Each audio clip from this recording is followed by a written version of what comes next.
Hello? Hello? Because I'm saying hello.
What's up, everybody? Zach here with the Nerd Cave, and I'm joined along with the man, the myth, the legend, Derek Daniel.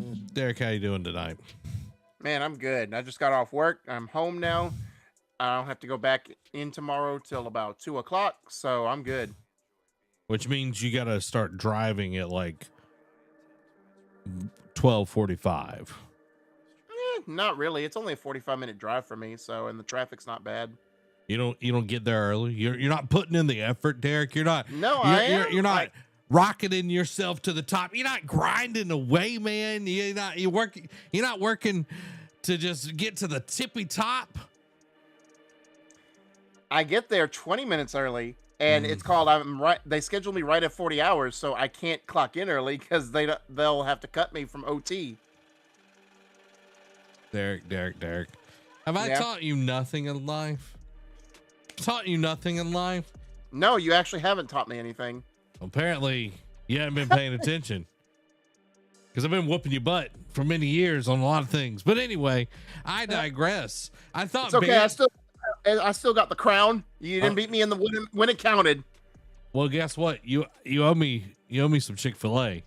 It's time to pay the piper. And guess what? My name's Piper in this. Okay. But what I was going to say was clearly the Troy Band-Aids are out of your system because we get there 2 hours early and wait around forever. Oh yeah, that's true. God, that was awful. Ugh. You know what I mean? It was just like, And then we have to rehearse and play the fight song every 5 minutes. for anyone, someone walks by with a Troy shirt, fight song. Ah! Right. Man, remember that the first bowl game that Troy went to when we were there? Or like our first year, we literally played the fight song, or like every event that they went to, like it was like, oh, they're doing a stop by catering. Let's go there and play the fight song for them as they come through the line. I know, man. I do not miss. I miss a lot of things about good T-Roy, the time in college, but I do not miss that. That's not one of them. That's not one of them. You know what I mean? Yeah. You know. But anyway, guys, we hope you're doing well tonight. Let us know how you are down in the comments below. We got an awesome one for you. We're going to be talking about the Nintendo Direct tonight, plus some Xbox news, plus some PlayStation news. It's going to be a great one. I kind of glanced at the Patreon quick hits. They seem a little stacked again. So Murdoch, I hope you're ready for a pen and paper. Because we got a big one there. But yeah, it's going to be an awesome one. Next Tuesday, everybody, is our community game night. We're going to be hanging out and playing games, 7:30 p.m. Central Time. Set it on your clock, put it on your calendar, block out your schedule, guys. Derek, you're not going to be able to see it live, but I'm gonna pull up my schedule, and this has helped me a ton. All right, this has helped me a ton. I'm gonna just show everybody my weekly schedule. Just so as everybody can see, so this is my weekly schedule, and doing this has like helped me out a ton. Actually get crap done. So I block out literally everything during the week, and I color coordinate everything. That way I know what is what when I'm doing what at a glance. It has helped so much. So little hack for everybody. If you're not able to accomplish stuff, like, you know, it's like I'm struggling to get things done. Yeah. Derek, have you ever struggled to get anything done? Oh yeah. Okay. Oh yeah, all the time. And see, in my household, like I try and do it, but in my household, stuff comes up last minute, and all of a sudden it's like, oh, those plans have to go out the window. So. Yeah. Well, thankfully, I'm the king of my castle, and you know, thankfully, those days are behind me where people are just like, oh, let's go over here. I was like, no, this is my schedule. Mr. Organization says, and that's like my work schedule and everything. But it has helped me so much, like stay on top of things instead of like reacting to stuff. So just a little hack for everybody tonight. Everybody's like, I thought we were talking about games. Well, you get it all here at the Nerd Cave. You know, it's like, do you get to play enough games? Maybe you need to block schedule your gaming. Yeah. And your anime watching. And I'll say that was gonna be my next thing. Is like, do you watch enough anime? You need to block it out.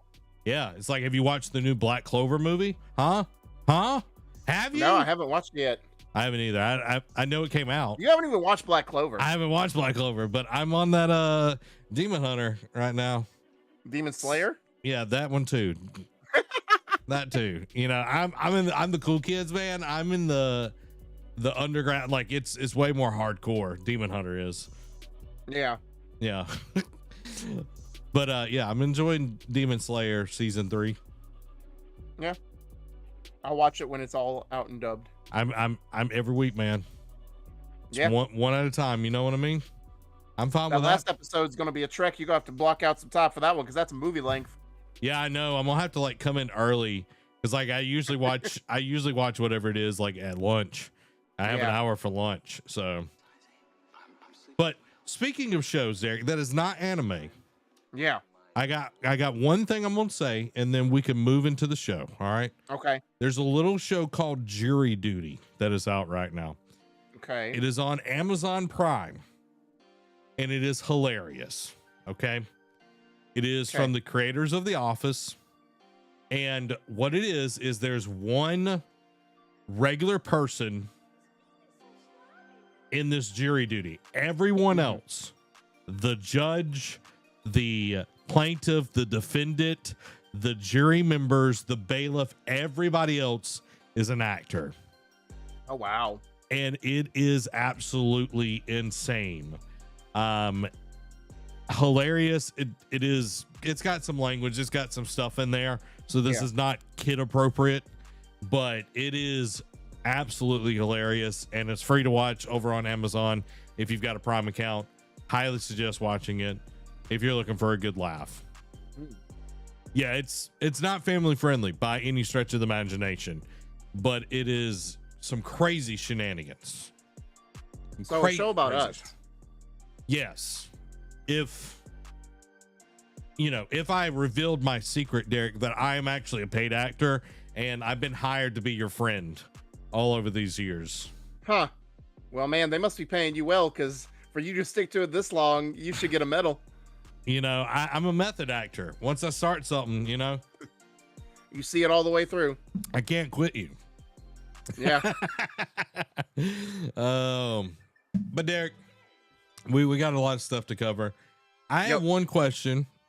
Okay. Have you played any games?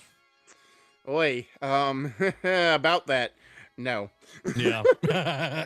I've been. How about this? If you want to count, I've been playing Marvel Snap. Like I just hit over 2,000 in collection level, but that's pretty much it. Okay, so you have been playing something. Yeah.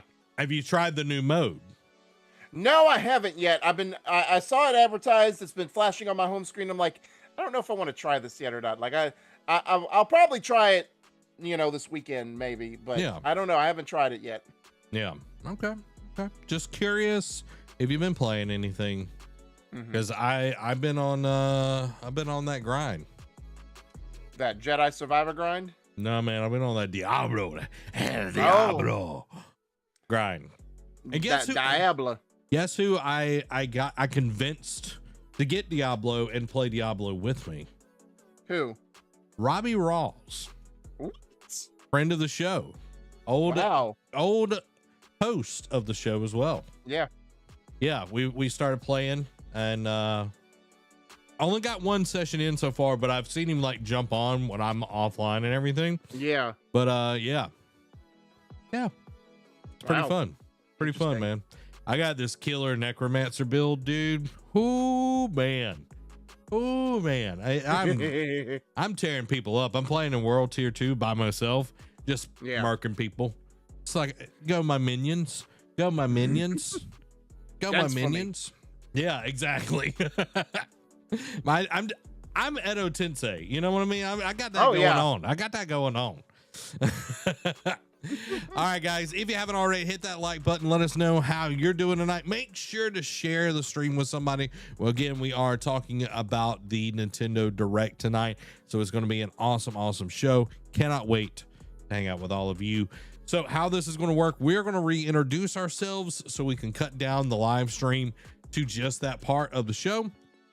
So everybody, anytime they watch it, they're just like, bang, right into the good stuff, and you get the shenanigans, you get all the discussions, all that good stuff before we get into the news. So we want you to be a part of it. We want you to be all in this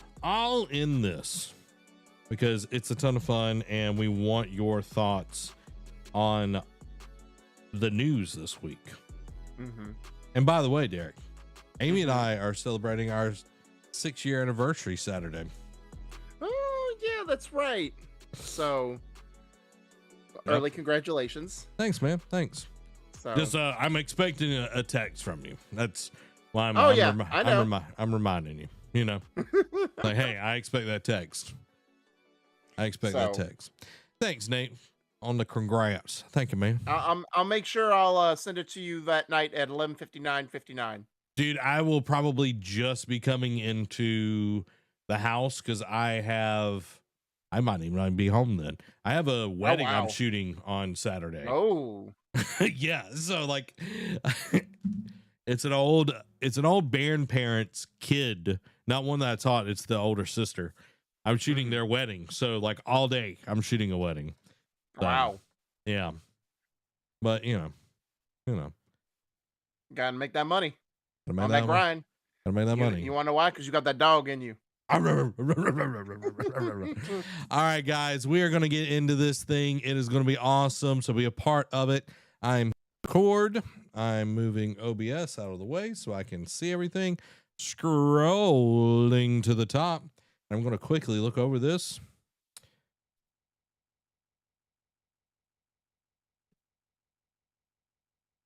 Amy did a little something different on the name tonight. Okay. All right. You ready? Yes, sir. Amy says wedding filming Saturday, family in town Sunday, busy weekend. Exactly.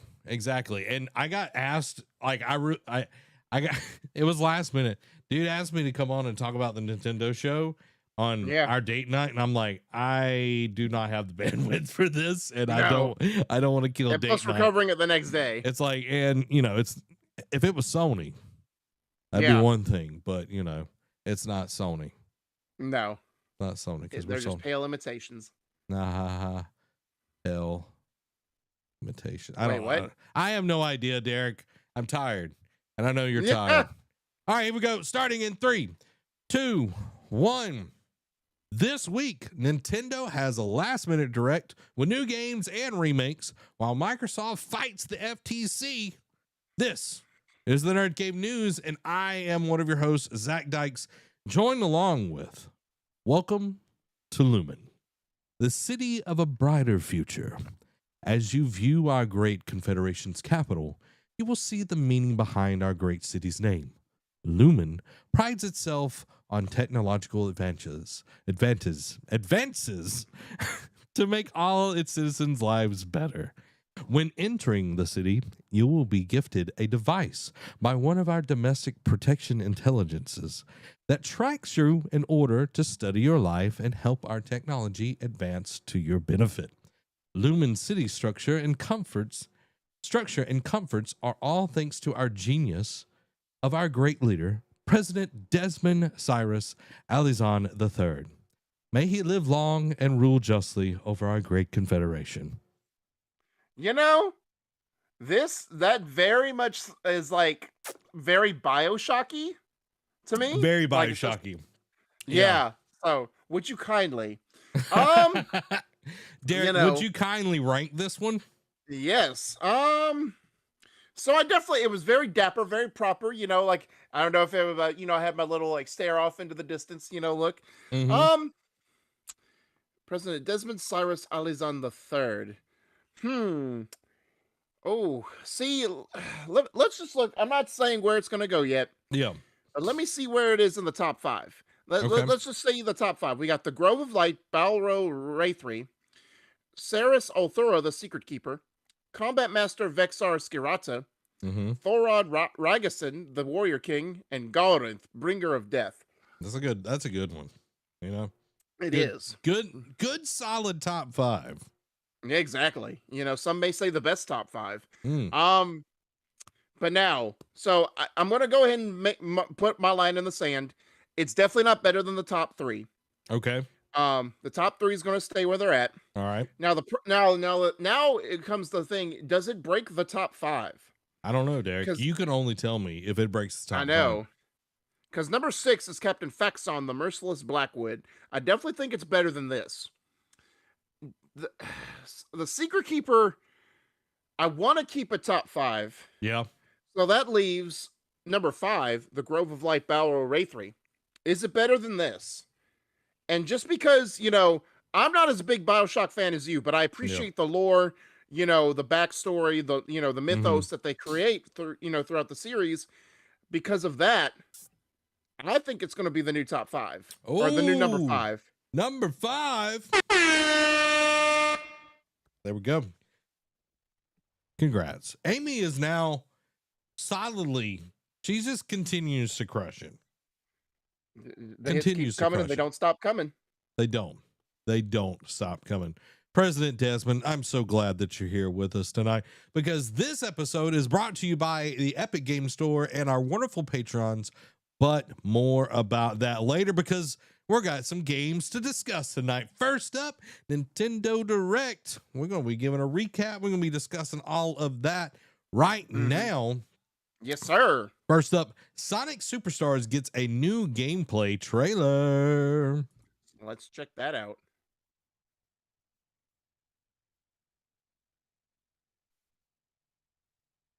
Squad of Oh, superstars. hold on. Wait a minute. Hold up. Wait a minute. There we go.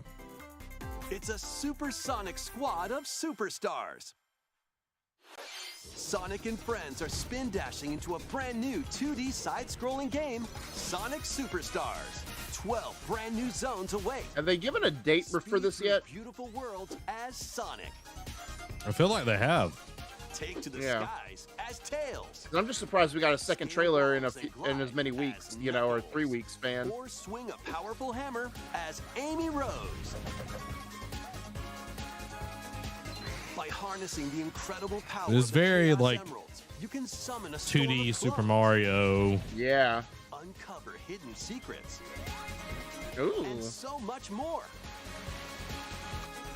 And for the first time in the series, local co-op is available for up to 4 players. Boom.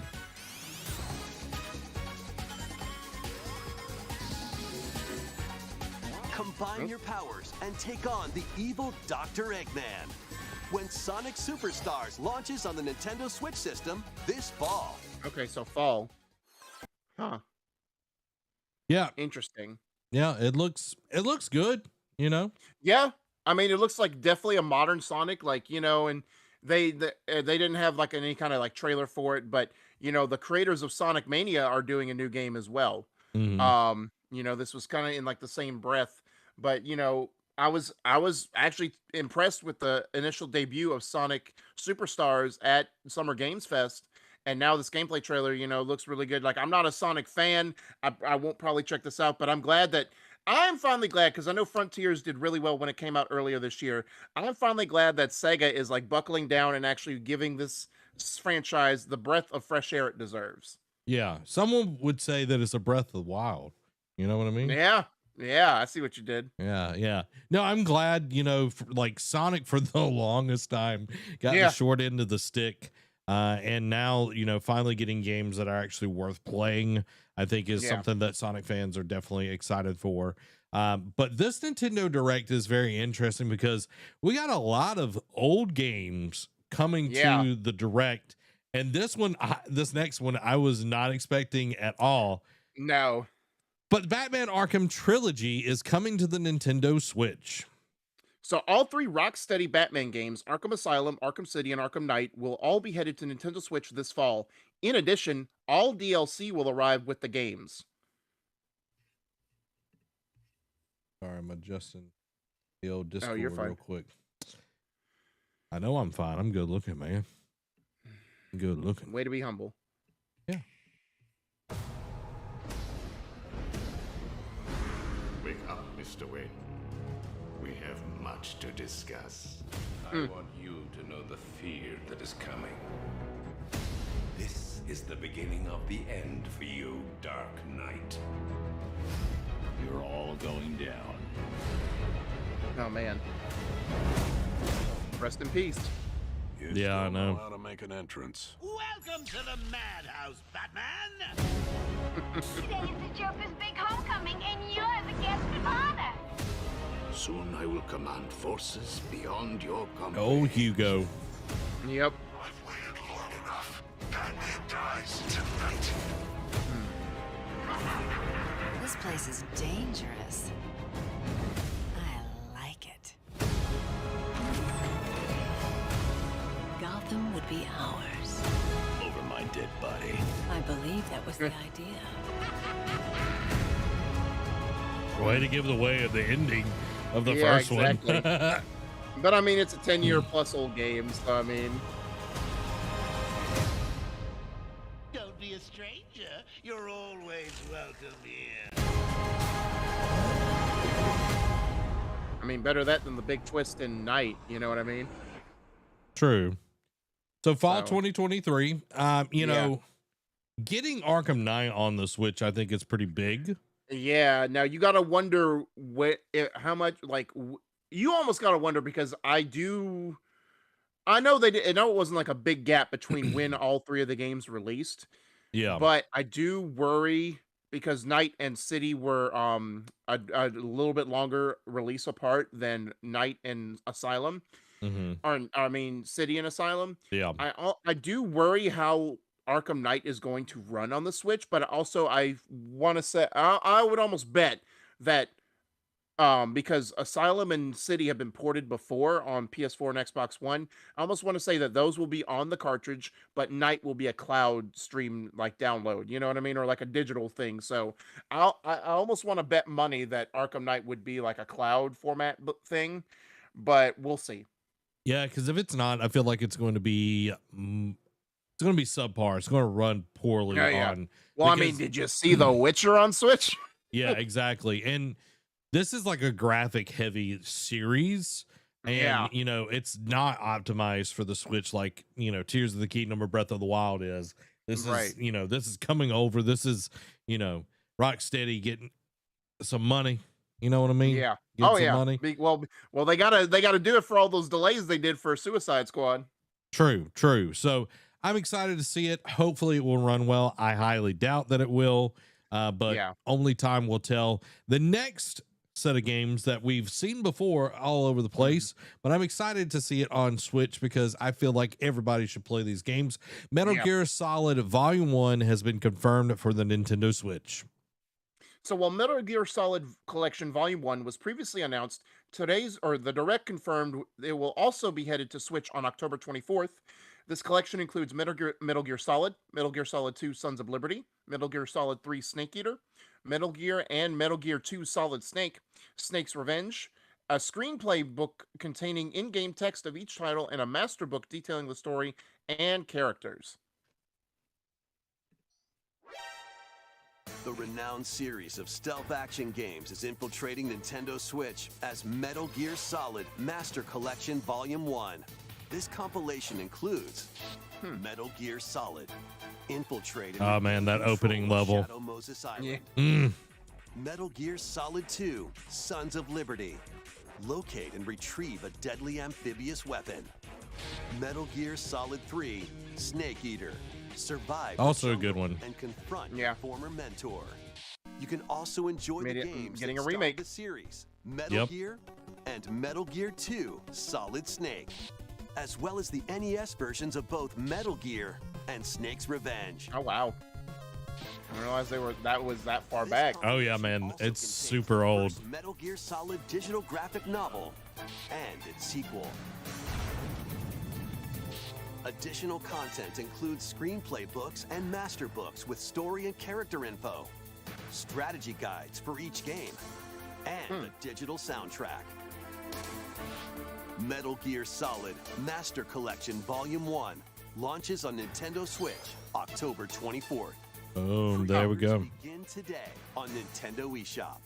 The first 3 Metal Gear Solid games will also be available separately on Nintendo eShop.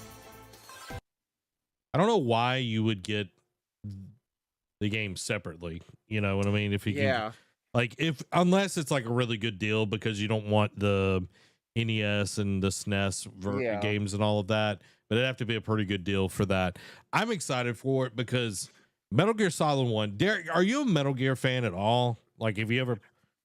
Okay, again, one of my gaming sins. I have never played a Metal Gear game. Okay, hey, I've never played Final Fantasy until Cerberus's Revenge, which is on the PlayStation 2. Like everybody's like, "Oh, I'm gonna play, Final Fantasy 7." I played this weird like one-off game. That's the only one. But really enjoyed that one because it was totally not the same thing. But yeah, Metal Gear Solid 1 is great. It is like highly ingrained in my like mind, especially that first level. We had a demo disc of that first level and we played a ton of it, but getting to play through it, we shouldn't have been playing this game. It's rated M, right? You know what I mean? Like we got the game somehow. I don't remember how we got it, but we got the game, playing it, and there's so many moments in this game that are emotional, even on like the first version of it where it just looks like doo-doo sauce. You know what I mean? Like it looks bad, but that was the epitome of graphics back then though. Yeah. But the storytelling was great. The Psycho Mantis where you had to like plug in your controller Yeah. into a different place and everything. And then it read your memory card, like genius. It's so cool. And like Hideo Kojima continues to do crazy stuff like this, but I love it. I cannot wait to see it on there. Dan says, I played Sons of Liberty and a little bit of Phantom Pain. It was interesting, but not enough to keep my interest. Like Phantom Pain is definitely weird. Like I'm not even like at least like the earlier ones like seemed a little bit more like here's a through story. Phantom Pain was like way more out there and everything. 4 was good. It was definitely getting kind of weird, but it was good. Snake Eater's good as well. But I never played Sons of Liberty. That's the only one I've not touched. In the main line and everything. But Amy says, interesting to see those kinds of games being brought to Nintendo. Definitely different for Nintendo. It is 100%. So I hope that, you know, we'll see more stuff like this coming to the console for sure. Yeah. And Dan says, well, they kind of opened that door when they added him to Super Smash. Yeah. Snake's been in Super Smash for a long time. Talking about Mario Kart 8 Deluxe adds new courses alongside Petey Piranha and Wiggler and the Kamek. Whatever. That dude. Yeah. So Mario Kart 8 Deluxe's Booster Course Pass Wave 5 will be released this summer and brings with it a new course in Squeaky Clean Spring and 3 new characters. From Mario Kart Double Dash, Petey Piranha, Mario Kart 7's Wiggler, and Mario Kart Tour's Kamek.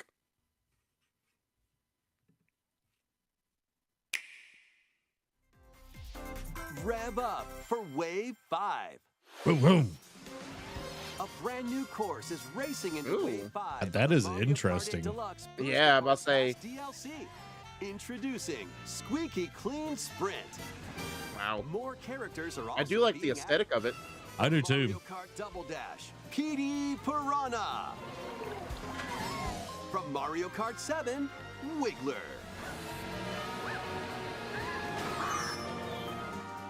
And from Mario Kart Turns Tour, red. Kamek. Oh yeah, the one that throws the imitations of the sacred symbols as magic. Wave 5 of the Mario Kart 8 Deluxe Booster Course Pass DLC for the Mario Kart 8 Deluxe game zooms onto Nintendo Switch this summer. Active Nintendo Switch Online Plus Zooms. Yeah, zoom. Zooms in. You know, it's interesting that, you know, we've talked about this quite a lot, how they are continuing to bring life into Mario Kart 8. I'm glad that they are adding stuff to it, because for the longest time we got the last like DLC for it and that was it. And that's been years ago. And now we're getting new courses and everything. I would love to have them, but I don't feel like throwing down the cash. You know what I mean? Yeah, me either. Now, I forgot that they're still like, they're doing 6 waves and this is wave 5. So the last course will probably come in fall, like winter time period. So here's my question to you, Zach, because yes, while, this is a brand new course, and, they're still bringing in characters from the other iterations of Mario Kart. Let me, 2 questions. So one, do you think, because, we've seen it in fighting games and we've seen it, in definitely live service games like Season Pass 2, Wave 2, that kind of thing. Do you think after Wave 6 that they're going to announce another booster course?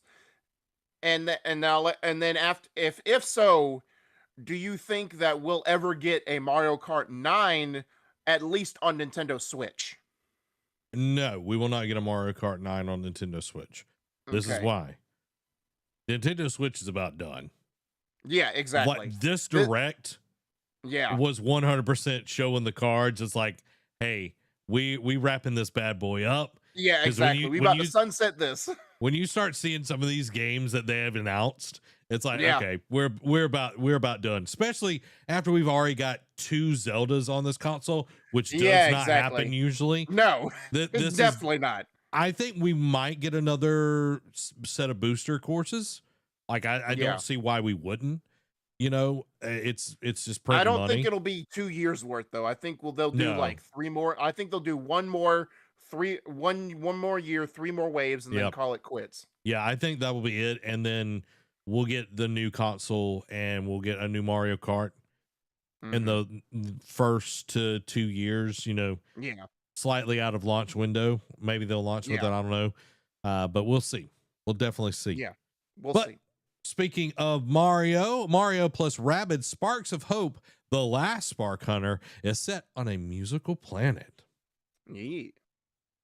Mario plus Rabbids Sparks of Hope newest DLC will take Mario and his friends to a musical planet to face new enemies and find new treasures. The best part, it's out now.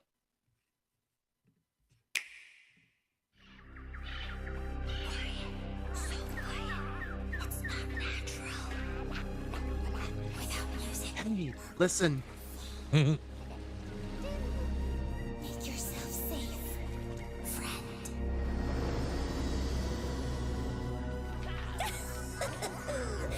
Right on time. She's got sharp teeth. She's Yeah. evil. She got that dog in her.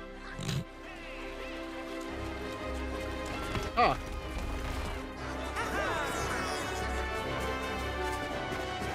You can't stop me.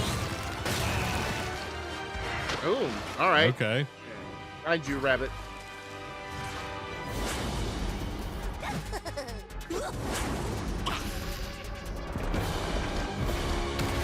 Uh-oh. It's over.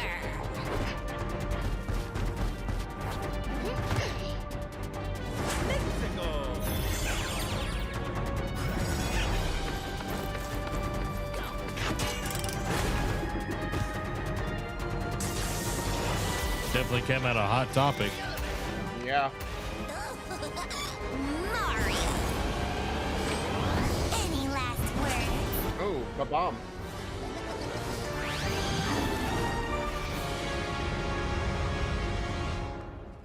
The last Spark Hunter. Okay. You know, I feel like this game did not get a fair shake. No, like, because I mean, I know the first iteration did well, but you know, it kind of came and went. And after the Donkey Kong DLC, no one ever talked about it again. But you know, they've given to their credit, they've given the second game a good push, and it's done well. You know, and to Dan's point, I never understood the Mario Rabbids crossovers. I mean, to be fair, while I like the turn-based strategy of it, but I do agree. I am of the school of thought that the only reason that they're doing it is to make Rabbids relevant. And so how do you do that? Pair it with a known franchise. That's the only way you can do it. Yeah, and I think, you know, with Nintendo, like they want to have relations with Ubisoft for some reason. Yeah. And this is a way to do that. But I don't know. The first game was fun. I played a good bit of it and enjoyed it, but you know, once they came out with this one, I was like, it's more the same. I'm good. You know, I got burned out on the first one. I'm like, I'm good. Right. I'm not going to play anymore. So I don't know. I don't know who it's for, but hey, it looks good. Yeah. It looks polished. And if you want to play it, it is out now. But something that's not out yet, Derek, is this next one, Pokemon Scarlet and Violet Hidden Treasure of Area Zero expansions get a new look. So we got a new look at Pokemon Scarlet and Violet's Hidden Treasure Area Zero expansion, which includes the Teal Mask and Indigo Disc. The Teal Mask will arrive this fall, and the Indigo Disc will follow in winter. And we have another trailer. I call this section of the DLC section. This opened the show. Oh, really? Yeah. Literally the first thing. Huh.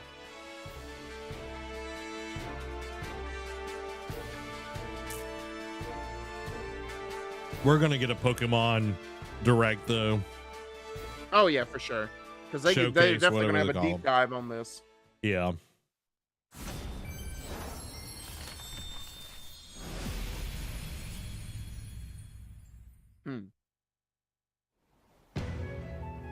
I wonder if this is going to be a little like prelude to the big expansions. Possibly. Part 1, the Teal Map.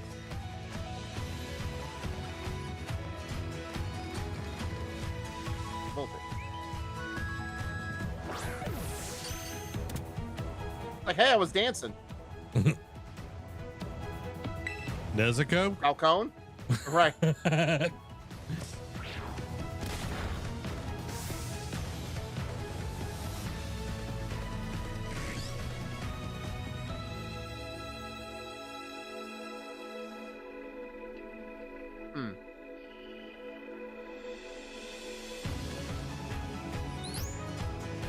Little nighttime festival. Yeah.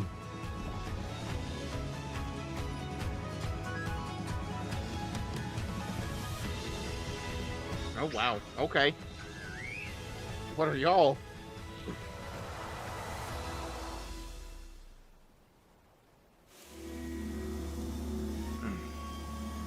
Legendary. Yeah, for sure.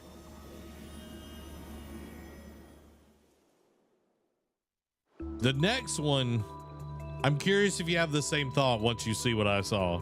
Okay. One, it reminds me of a planet off of KOTOR 1, this water thing. Huh. But it gives me kind of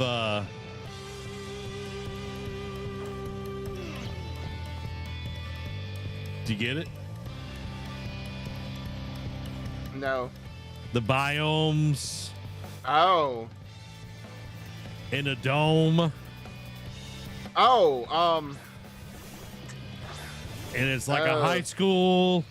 oh, yeah, I was about to say, It looks like My Hero. oh, I guess I didn't get that one. Sorry. Yeah, like the dome where they train. Oh, like the USJ. Yeah. Yeah, that's fair.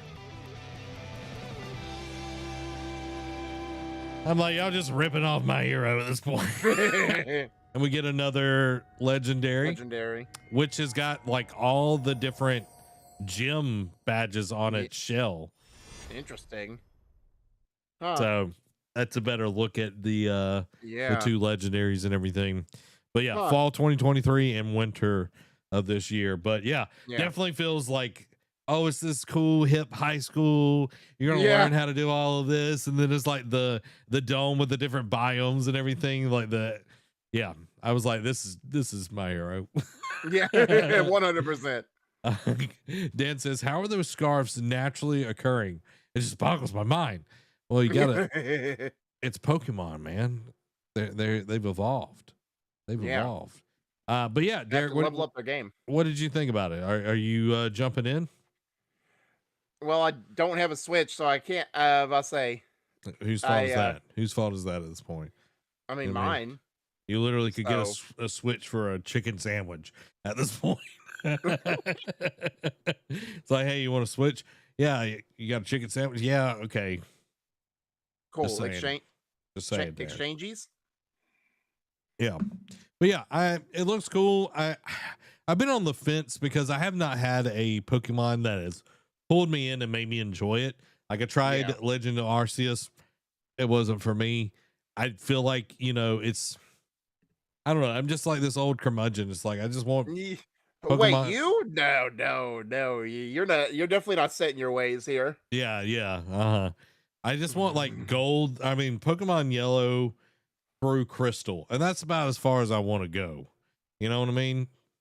Give me through Ruby and Sapphire. See, I at never least. played. Gen 3. I never played Ruby and Sapphire.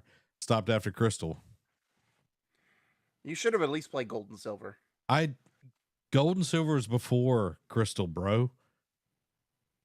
Oh, you're right. Never mind. My Yeah, fault. get thee behind me, boy. So, guys, if you are playing the new Pokemon, how are you are you liking it? Are you enjoying it? Is it something I should jump into? I want to relive that. You know what I mean? Sinking out all that time. I do miss Pokemon though. Yeah. It's good stuff. Good stuff. I don't do Pokemon, says Murdoch. Dan says Pokemon. Chick-fil-A chicken sandwich or Popeye's chicken sandwich. Ooh. I think it's more Chick-fil-A. Like, a Switch is still a really good console. Yeah. You know what I mean? Like it's not, It's showing its age, but still really good. yeah, still really good. But speaking of Pokemon, Detective Pikachu 2 is coming out for the Switch in November. October. And I kind of forgot that they were even doing a sequel to it because, I mean, it just kind of was like, oh, I didn't even know they were thinking about doing one. While it has been some time since we've heard anything about the next Detective Pikachu entry, the game has finally reemerged with a new trailer and a release date of October 6th. Man, October's just getting stacked over here. This new game promises to dive deep into the origins of Detective Pikachu and allow players to solve a ton of mysteries across Rhyme City alongside Tim Goodman and other Pokemon.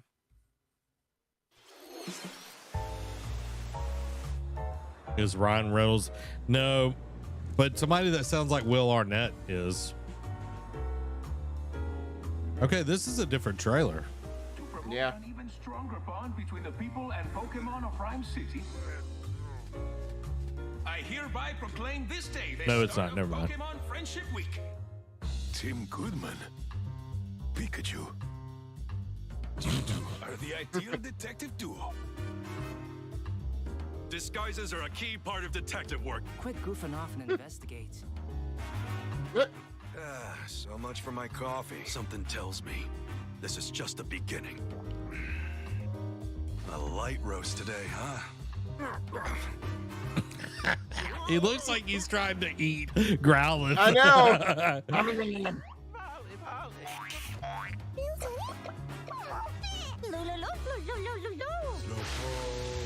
Zopo. You too. You too. Let's go. The culprit is clear, isn't it? A bolt of brilliance. The name's Pikachu. And I'm what you might call a great detective.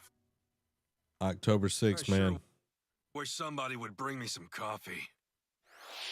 Derek, Yeah. I might play it. Might play it. Maybe this is the Pokemon that I need. Maybe. You know, it's not. I mean, might not be the you know- Pokemon I want, but it might be the Pokemon that I need. Yeah, a rough, gruff, gritty sounding Pikachu. You know, like it sounds like he needs to go for a cigarette. Yeah, like it does sound a lot like Will Arnett. Like It sounds like a couple different voice actors I know from the anime community, like either Kaiji Tang or Jared Green. Like I'm almost tempted to see.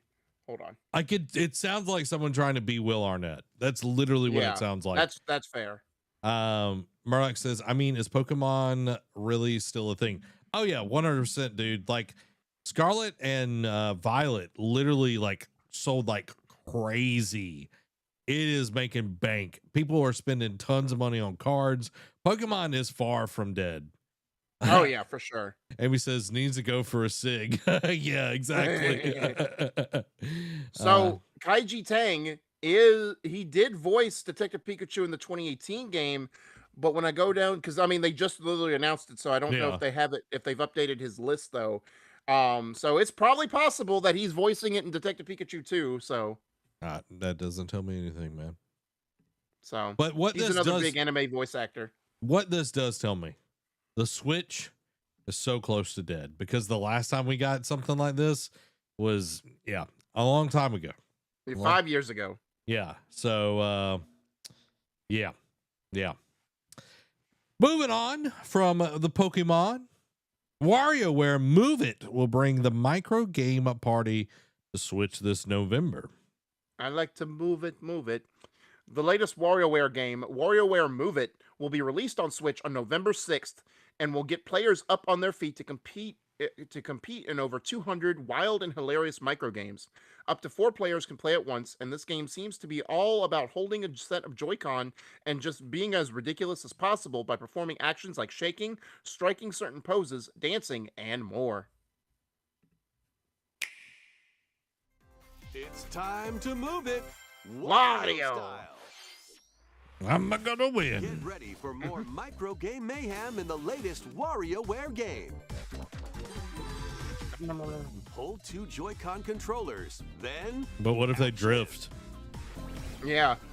move your body to take on a flurry of lightning-fast micro games. What you do and how you move depends on the micro game. React quickly with the right movement, and you'll be on the road to victory. Excellent. If you've got 2 pairs of controllers, What, nose hair pulling minigame like last time? Oh, I'm sure it's in there. Plus, probably. 4 players can live it up across various mini-games in party mode. For example, this dicey board game is going to keep you on your toes. Get your body moving in over 200 lightning-fast micro games. Yep, there it was. Yeah, yep. I was gonna say WarioWare, it's like almost a staple. Launching on the Nintendo Switch system November 3rd. Pre-orders At least begin it's not in today October on or Nintendo September. eShop. All right. All right, Derek, what'd you think? I mean, it's more micro game zaniness that you come to expect with WarioWare. Yeah. Now seeing like Super Mario 3D and Pikmin, nestled in those trailers, or in that trailer was interesting because they've never really done something like that. But I like to see what that's going to be like. But it's more WarioWare. Oh yeah, and to Dan's point, the Wario games have always been weird and out there. Like I remember playing on the Game Boy Color, Wario and all of that. It's strange stuff. Like it is not. It's definitely meme culture before meme culture, and now memes have just caught up with Wario. You know what I mean? Exactly. And the zany thoughts that they've had for years about this. So, but yeah, like, is it for me? It's not for me. I'm not like a party game. That'd be fine. Yeah. For a party game, it'd be fine. It's not as invested as like Mario Party where you're like, doing all that. It's more active and everything. So, hey, Yeah. go for it. If that's what you want, go for it. I know one man that will be playing it. Who's that? Tim Geddes. Oh yeah, that's true. Tim's going to play this. Oh, he's going to love it too. Murdoch says, I mean, if it's not Mario, I'm out for Switch. Really only play bowling, Mario World, or Mario Kart. I don't really know what else to expect from Tears of the Kingdom. Yeah. Persona. Pikmin.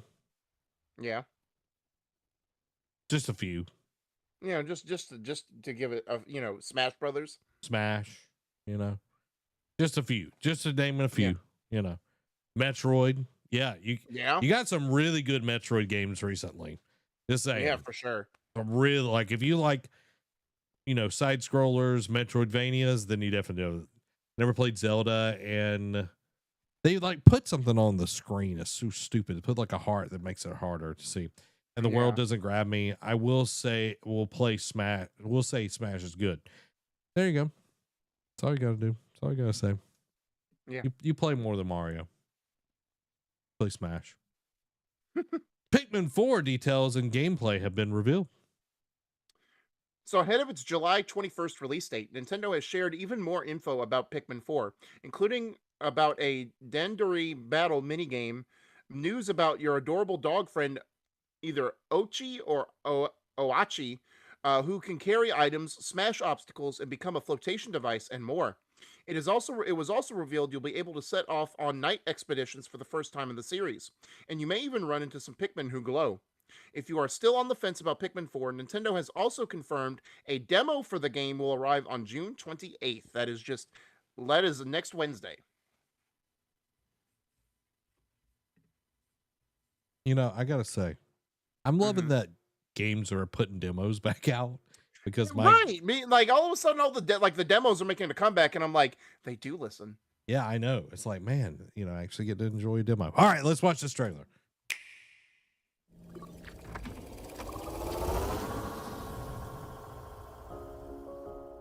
Welcome to the Rescue Corps. As its newest recruit, you'll venture to a mysterious planet with all sorts of life forms. There, you'll meet plant-like creatures called Pikmin. And the adorable rescue pup, Ochi. Good boy. Your mission, should you choose to accept it, repair the damaged Rescue Corps spaceship and save any castaways you find. All right. I got hair now? What? Together. Yeah. Weird. Once plucked, Pikmin are ready for action. Blow your whistle. I mean, it's 2023. You should give them hair. Throw your little buds at things, and they'll start working for you. Ochi will also prove to be a great canine companion. Oh. He can carry items with Pikmin. Or smash obstacles in your way.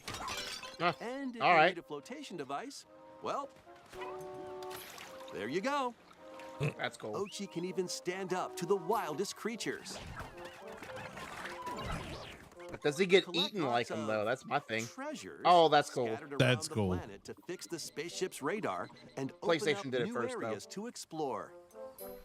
I'll give it to him though. If it was Yeah, you're the right. if it was the Game Boy Color, Why oh not yeah. take the plunge Yeah. underground? Here, a completely different environment awaits. Huh. Unusual contraptions. Naked Nintendo go for creatures, this underground stuff, bro. All right. and even more treasures are around every corner. Need for Speed Underground remake confirmed. You might unexpectedly find some castaways too. He's just dead. All right. This is dead body. Hey, wait a minute. What is this, Returnal? Everybody's like, This leafy property individual damage, just a bunch of next to vandalizers, vandalism. It's time for a Dandori battle. Uh-oh.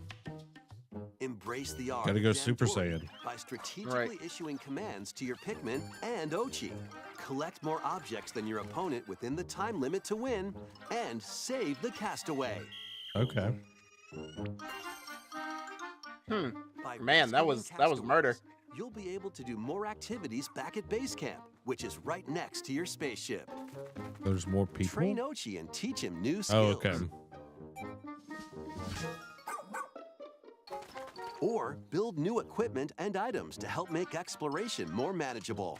Okay. Got like a For kind of the first time RPG system. in the Pikmin series, Yeah. you can eventually set out for night expeditions. But What? there's a catch. There's zombies. Nightfall sends creatures into a frenzy, so stay alert. Oh, yeah. Oh, gosh. Thankfully, you'll come across the new glow Pikmin, which only appear at night. They look like ghosts. Ghosts. Find luminals that produce valuable glow sap. These mounds also attract various wildlife, so use glow Pikmin to drive them away and protect the luminals. That's my purse. I don't know you. Many more surprises await on this uncharted planet. But with the Pikmin and Ochi by your side, no challenge is too big or too small. Pikmin 4. Man. Summer's getting full, bro. Yeah, I know. Then it'll go into a busy fall, and then we won't look back. We won't look back. This year of gaming is absolutely insane. I feel like all the COVID stuff is like finally coming out, and we're just getting it's just a downpour. It's a gully washer. It's a frog strangler. You know what I mean? Now, all these games coming out have to hit though. Like, if Starfield falters, if Spider-Man 2 falters, heaven forbid, like it almost won't matter. But at least on paper, it's stacked. Oh yeah, 100%. And we got Diablo. We just got Final Fantasy 16, and it's crushing right now. Yeah, we got Survivor before that. We got Tears of the Kingdom. This year is killer. Hogwarts Legacy. Yeah, man. Whew. So many good games and more to come, because HD versions of Pikmin 1 and 2 are out on the eShop right now. So GameCube's Pikmin 1 and Pikmin 2 will be headed to the Nintendo Switch eShop later or now, and these versions will arrive in HD. Players will be able to purchase them individually or as a bundle, and a physical version containing both games will be released on September 22nd. My only thing is, where's Pikmin 3? Like, why not 3? Like, make the whole thing, that way they're all playable on the Switch.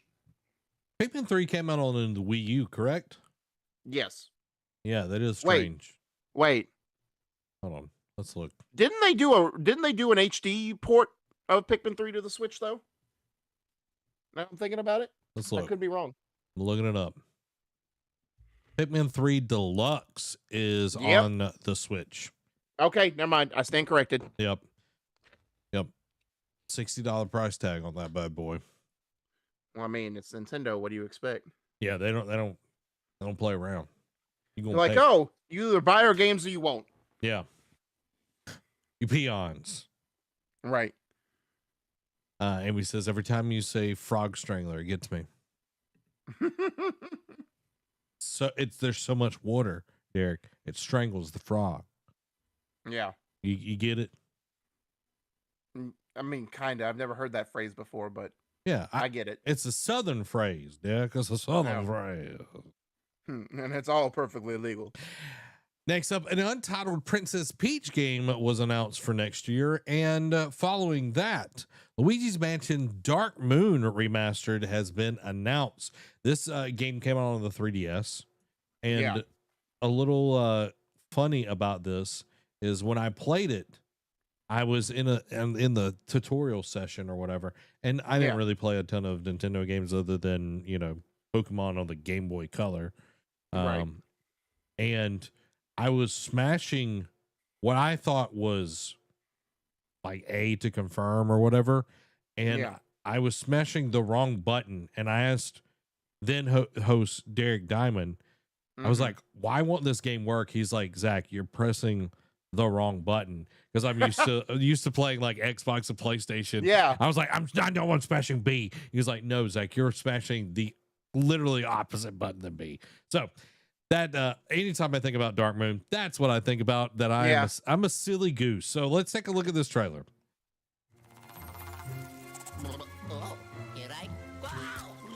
A visually Looks enhanced good. version of Luigi's Mansion Dark Moon, originally released on Nintendo 3DS, is in development. We hope you look forward to seeing more of Luigi's ghostly antics. Aha.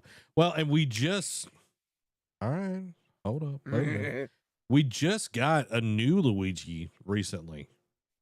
Yeah. Like 2 years, maybe? Year and a half? Yeah, a couple of years ago for sure. I was still at GameStop when it released. Really? Yeah.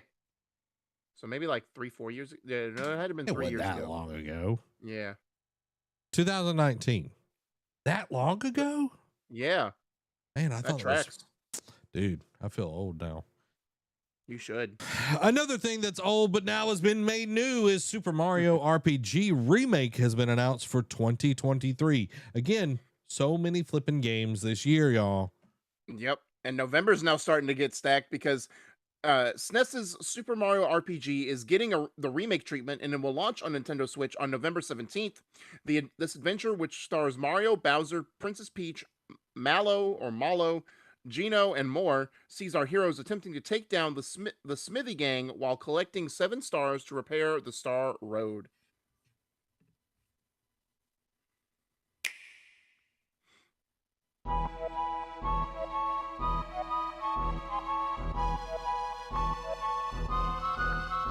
Yeah.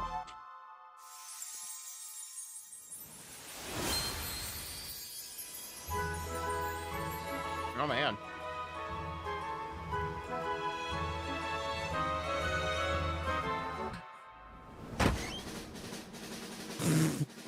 He looks so weird. I know. Well, just the way he busts through the door, it's like, where's my woman at? Well, it's like he's like so short.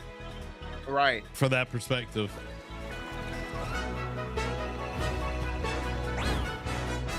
Uh-oh.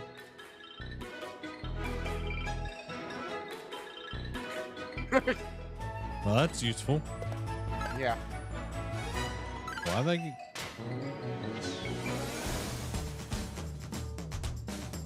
we're fighting dinosaurs. Right. And stick people. Who is this dude? Oh gosh. 3-headed piranha.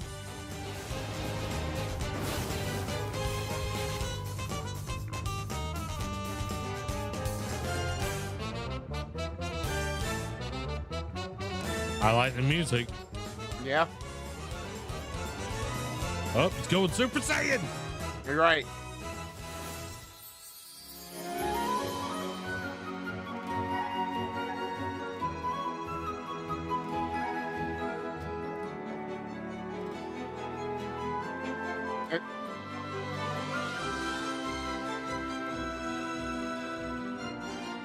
This isn't Mario Party.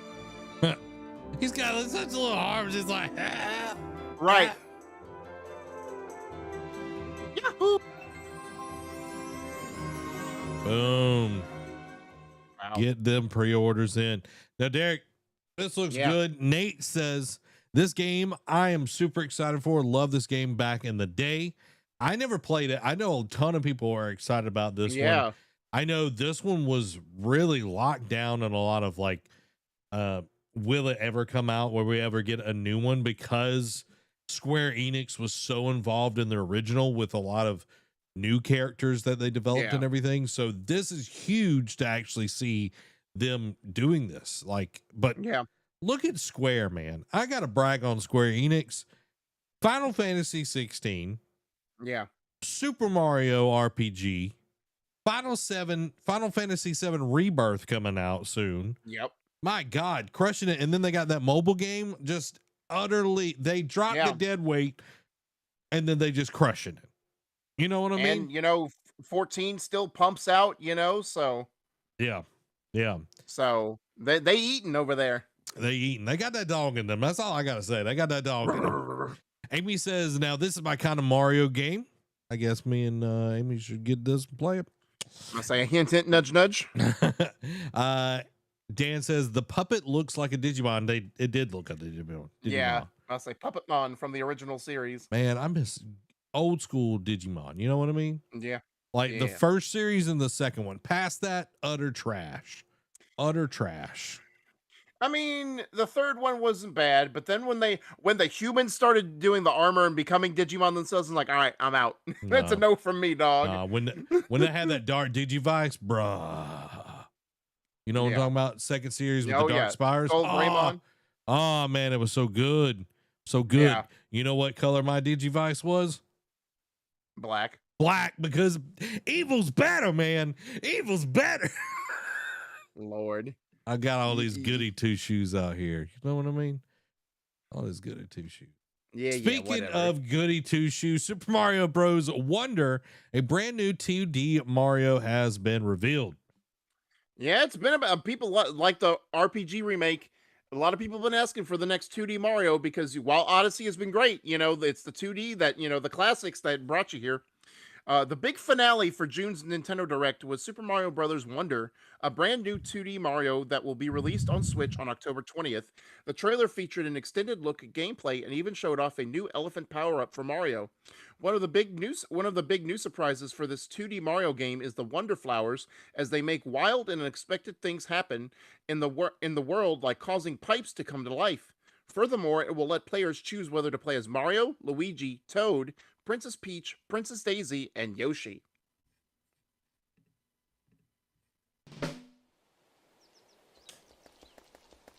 Onward and upward.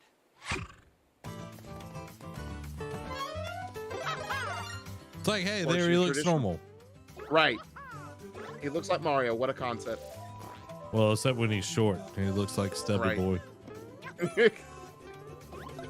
There's some chunky hippos. Yeah. Very colorful. Right. Oh, I like that. Yeah. Like, and the music's really good too. Mm-hmm.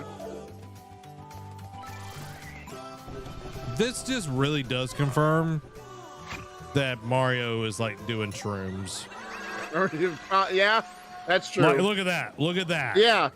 It's like, man, I got me a star and I was able to fly and pipes started moving. Look at that. Look at that.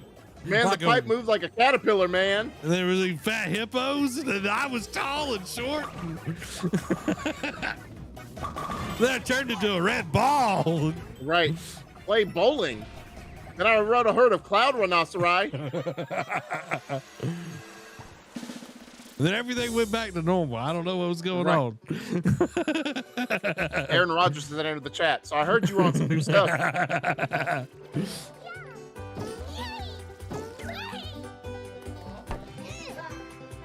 She's like, no. No, not today. you will not move. I will not be moved. Oh, so you can play 4 players. Yeah. Cool.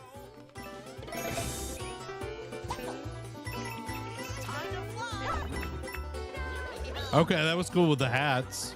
Yeah. Uh-oh. Indiana Jones. Oh. This is some trippy stuff, man. Yeah.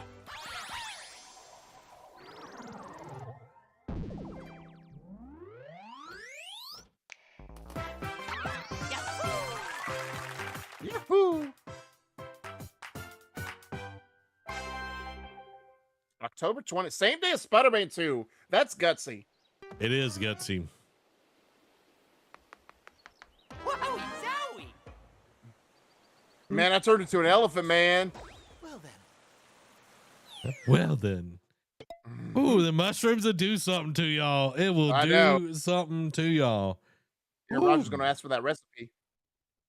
Definitely eating some shrooms, says Nate. Yeah, 100%. It looks amazing. I'm not a huge fan of the 2D Mario games. Yeah.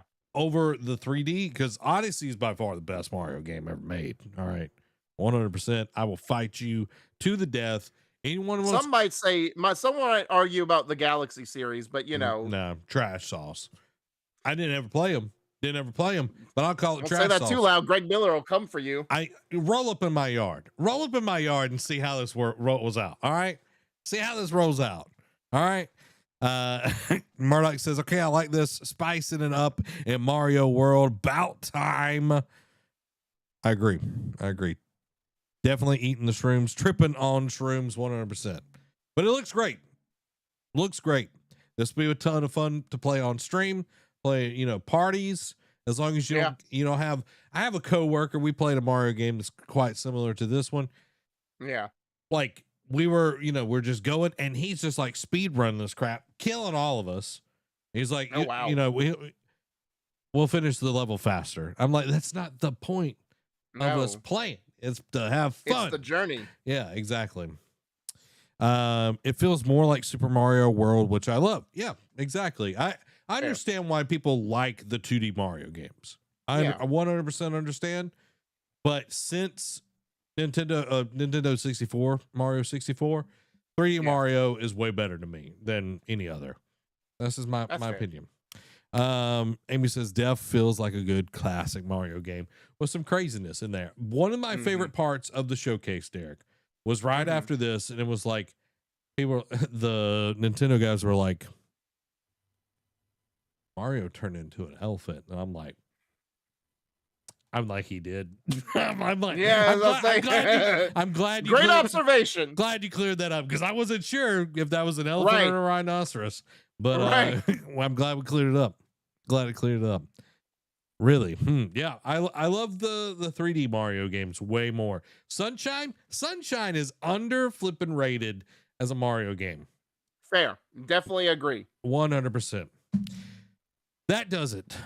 See, I felt like Odyssey didn't really grab me because of, don't even come. Uh-oh. I want to revoke some moderator privileges. Don't do that to Murdoch. Don't you do it. Odyssey is so fun, and it has the 2D aspect. You get the best of both worlds. And you got Cappy. Man, me and Cappy, we fam. I will roll up in anybody's yard for Cappy. You know what I mean? I will roll up in anybody's yard for Cappy. What? Cappy's an overrated mechanic. Boy. Yeah, I know where you live. I will roll up in your yard. Man, I don't care. I will stay ready. I will put you in a figure 4 leg lock, or I'll even go further than that. I will humble you. I'll put you in the lion tamer. That's bold of you to assume you're that flexible anymore. Walls of Jericho, baby. Whoa, you on the list. You on the list, Derek. I am about that fight tonight. I got that dog in me, y'all. I got that dog in me. Woo. All right, we got to move on from this, or I'm gonna have to drive somewhere and hurt somebody tonight. Pull up then. Oh, I will. I'll bring the 2x4. Let's move into Murdoch. Don't encourage him. I just offended you. What the heck?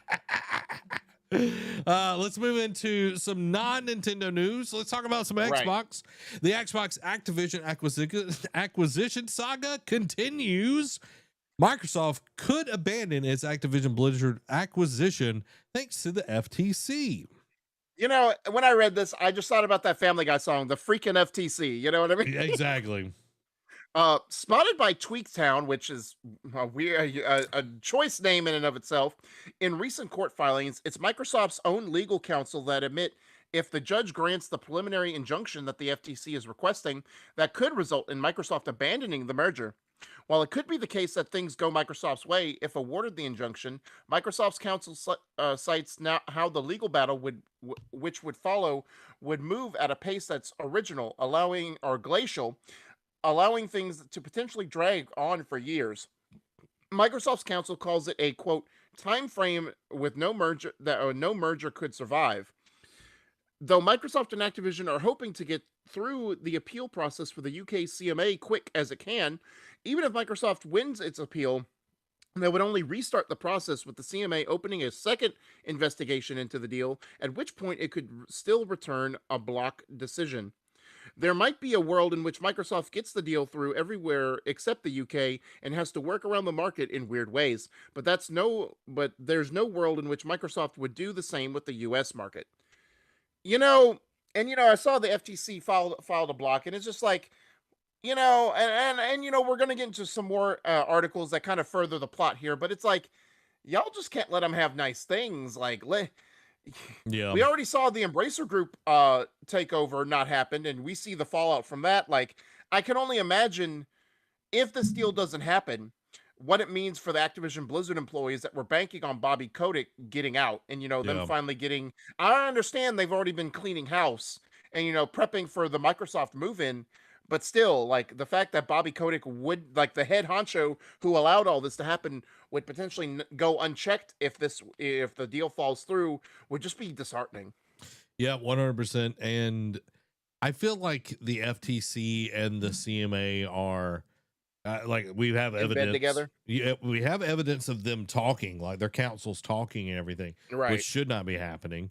Because they're supposed to do independent investigations and everything and come to their own decisions and not be discussing. But we also know from evidence as well that the head of the CMA's investigation, the main decision maker, is also a former Sony lawyer. I forgot about that.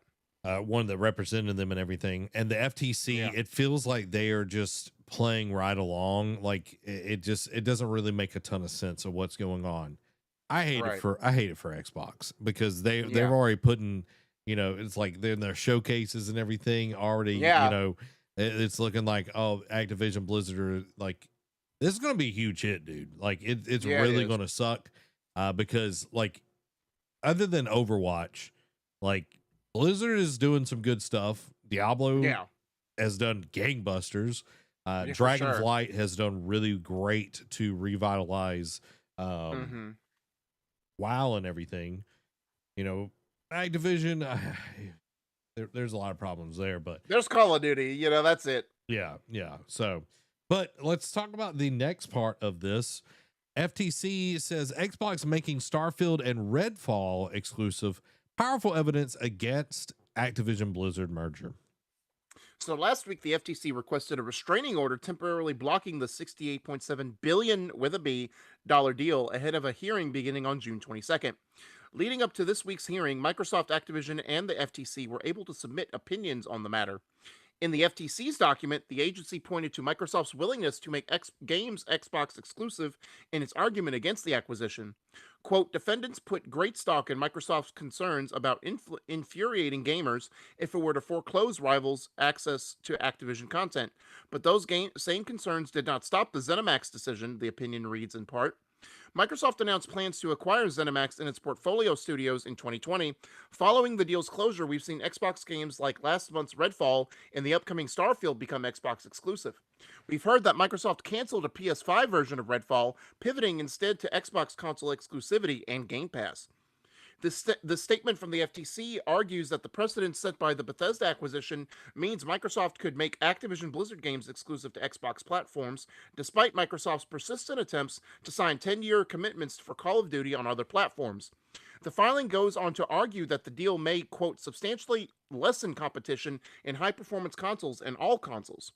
It also addressed the Switch, arguing that Nintendo's consoles should not be compared to the Series X and S and PS5, while citing an expert who claimed that, quote, even if the Switch were included in the market, the likely anti-competitive effects of the proposed acquisition are the same as in the high-performance console market.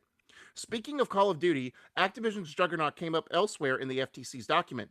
The FTC said that Microsoft and Activision Blizzard side, quote, badly assert that most PlayStation gamers do not play Call of Duty at all, but the FTC claims it has evidence to contradict that statement. The FTC's reasoning for disputing the popularity of Call of Duty on PlayStation is redacted in the released version of the document, or from the released version of the document.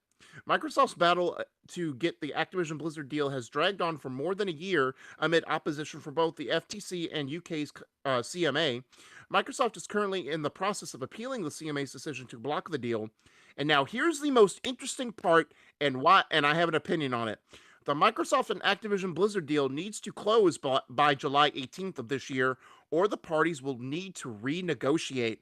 And I think this is Sony's plan from the get-go. When they found out that when the deadline was, they're like, let's see if we can drag this on so we can have them renegotiate these talks and see if something different can let's see if there's can be a different outcome. Because when I read that last part while putting together this this document, I was like, man, I wonder if this was their play all along. It totally could be, man. Like, you look at, there's 14 places that they have to get approved. Yeah. The last time I checked, they had 10 or 11. I want to say. Yeah, they have majority. They have majority. The last kind of holdouts are the UK and the US. Everywhere else in the world said, yeah, go ahead, do it. Yeah, go ahead, do it. You know, no big deal. And that's including Brazil. And Brazil is like kind of tough on this stuff too. Oh yeah. You know, so it's not just, you know, whatever. But I definitely could see this. This could be the fly in the ointment here. This could be Sony like, hey, maybe we can like extend this, get them to where they have to renegotiate, restart all of this, and it costs Microsoft even more money. Exactly. You know, it make it where it is so unappealing where Microsoft will not make this deal. Yeah. You know? Because I would say, or don't want to go through all that hassle again. Yeah, it like this is an awesome deal for Microsoft if they can get it to go through. I don't think it's going to go through before the 18th. I really don't. Ooh, I mean, if it was the 8th, I'd say I agree with you, but I don't know. Mid-July, they've got what, maybe 3 weeks, 2.5. So I don't know. It'll be pushing it.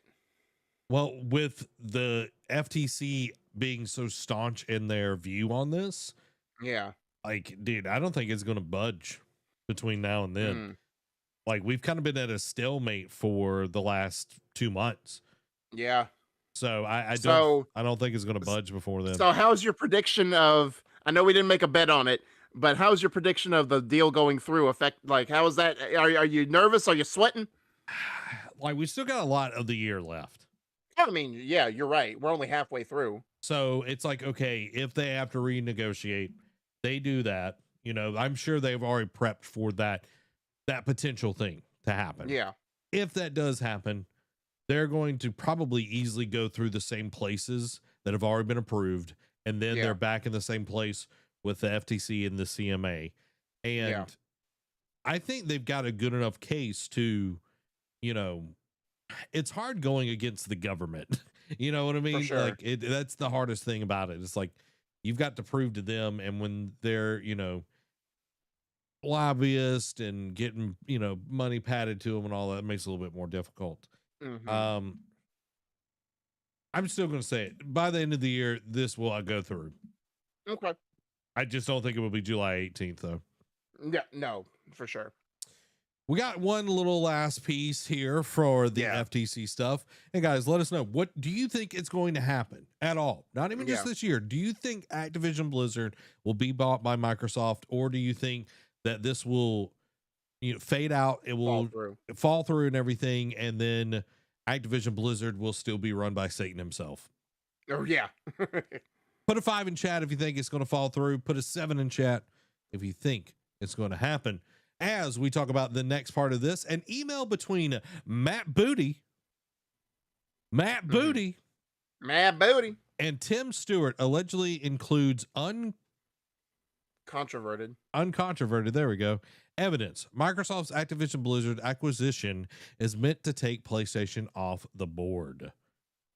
So a few months back, Microsoft won its dismissal of the case, with the judge saying that the group of players lacked evidence to support their claims. That group is now back, this time with an amended lawsuit that includes an email between Xbox Game Studios head Matt Booty and Microsoft's chief financial officer Tim Stewart. It's the contents of the email that the group alleges is, quote, uncontroverted evidence that Microsoft's attempt to buy Activision Blizzard is an attempt to take PlayStation out of the game. Eliminate them from competition, remove them from the board, and whatever other metaphor you'd prefer. The full quote reads, quote, uncontroverted evidence that Microsoft has had the intention to put its main competition, the Sony PlayStation, out of the market.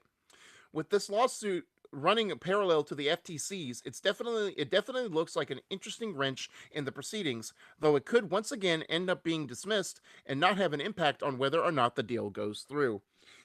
Now, I only put this in here just because, I'm sure this is more fuel for PlayStation. This is all Jim Ryan being like, see, I told you, I just want their deal to end. I don't want it, they're out for us. But again, I think take PlayStation out of the game is definitely a strong phrasing. I think what they're intending to say is like, hey, this is going to take us over the hump to beat PlayStation, to be the top console manufacturer again, to be the talk of the town in the gaming sphere.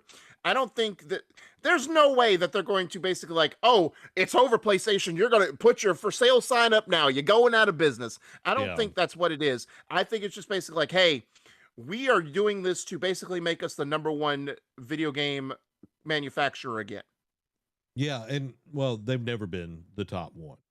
Yeah, well, 360. And this is something that actually Xbox said today was that they've never been the leader, and they've always been losing the console war, the gaming stuff since they got in. They said that today, and I thought that was interesting. Well, because, go ahead, finish. They came into Xbox. It did okay. Wasn't great. Yeah. 360, they dominated for majority of the life cycle until the end where the PlayStation 3 actually overtook them. That's fair. Xbox One, PS4 got demolished every which way. And then this cycle, they're doing better because they have Game Pass, but console sales are definitely not up and everything. But they definitely diversified here. But the thing that's interesting is, as the market leaders, which is Sony, they're in a defensive mode. They are protecting themselves in every which way. They're squashing anything that comes at them. Microsoft, on the other hand, is on the offensive. They're the second in line for the crown, okay? Because Nintendo's going to Nintendo. We saw that. We talked about that all through this episode. Nintendo's going to Nintendo. So Microsoft is making a play to become number one, and there is nothing against that to become number one, but PlayStation is doing literally everything it can to stop that from happening, and they're using the power of the courts, the power of the system to make that stop. Xbox, on the other hand, is using the money that they have, that cash flow, to buy different stuff and everything. And that's the interesting thing, is this dichotomy here where Sony wants to stay number one and they're going to do everything they can to do that. Xbox is doing everything they can to take them out of number one spot. It's called capitalism. Yeah, exactly. That runs the world. Plain and simple. It's businesses trying to be businesses, and they're trying to give themselves the leg up. This is it. This is it. So I don't know, I'm tired of talking about it at the same time, because it's like, it's so interesting, the developments that come out. It is. It's interesting on that end, but it's just like, at the end of the day, it's the same thing. It's two companies. Yeah. It would be acting like children. Yeah. It'd be like Coca-Cola, like complaining that Pepsi like put out a new flavor, or is like going to buy RC Cola, and it's like it's like you're buying RC Cola. It's like, yeah, we're buying RC Cola, and like they get so offended by that and try to block that.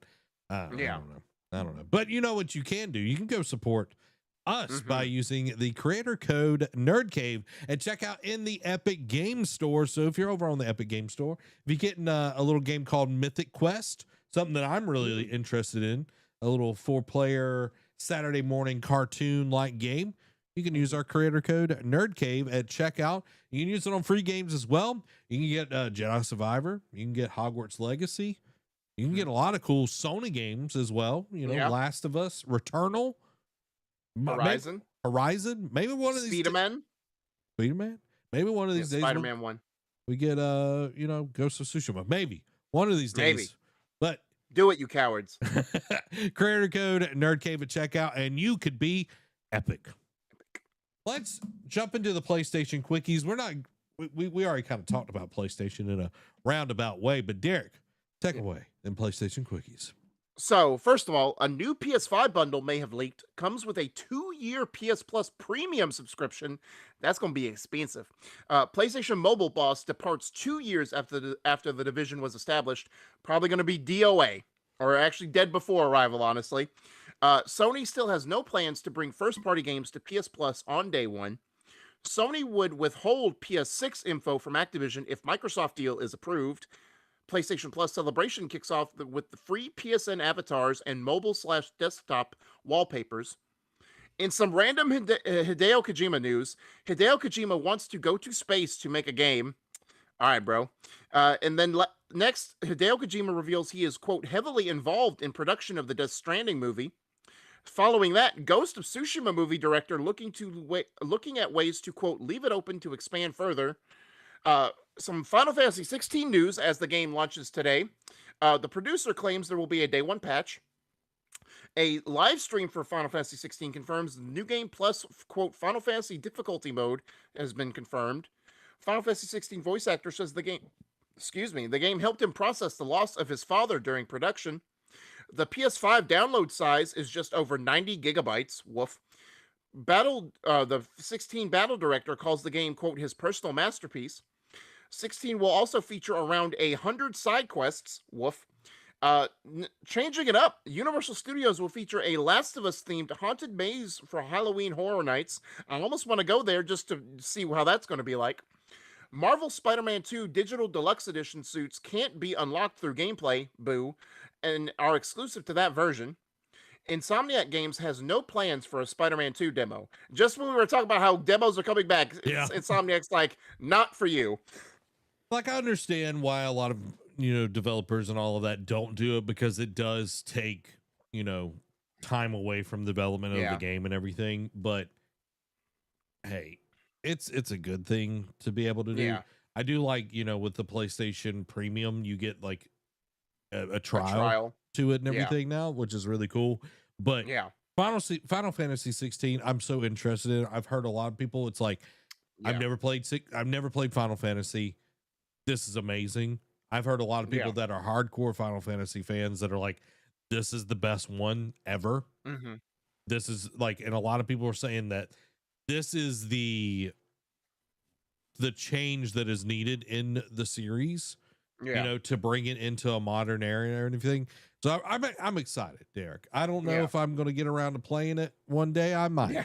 One day I might, but I don't know yet. And I'm excited for a lot of cool things. A lot of cool things that are coming up.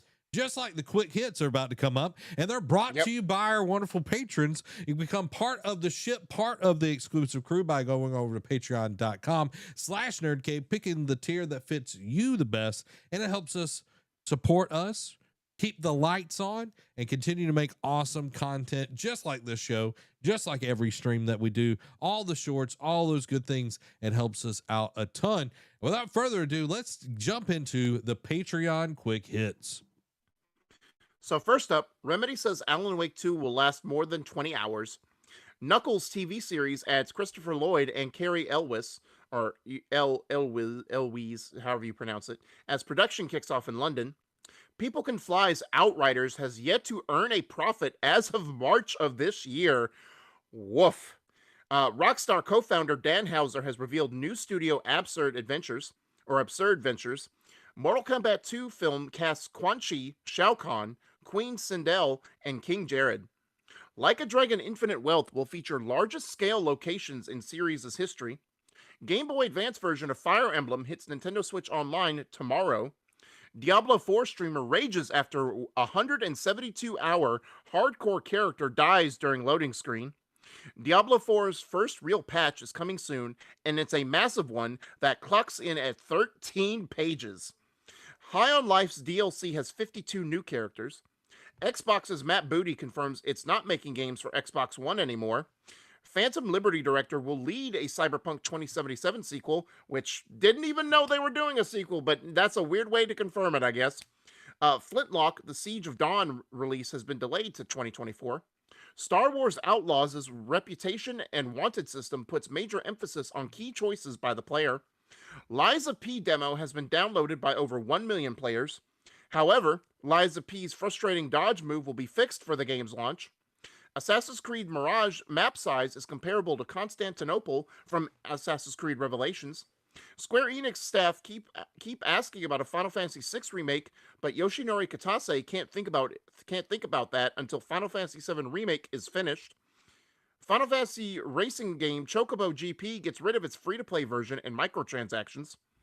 Halo Infinite scraps seasonal cutscenes following 343 reshuffle. Immortals of Avium has been delayed to August 22nd. EA is now divided into two organizations, EA Sports and EA Entertainment. Crash Bandicoot devs reassure nervous fans that Activision, quote, wants to invest in new titles.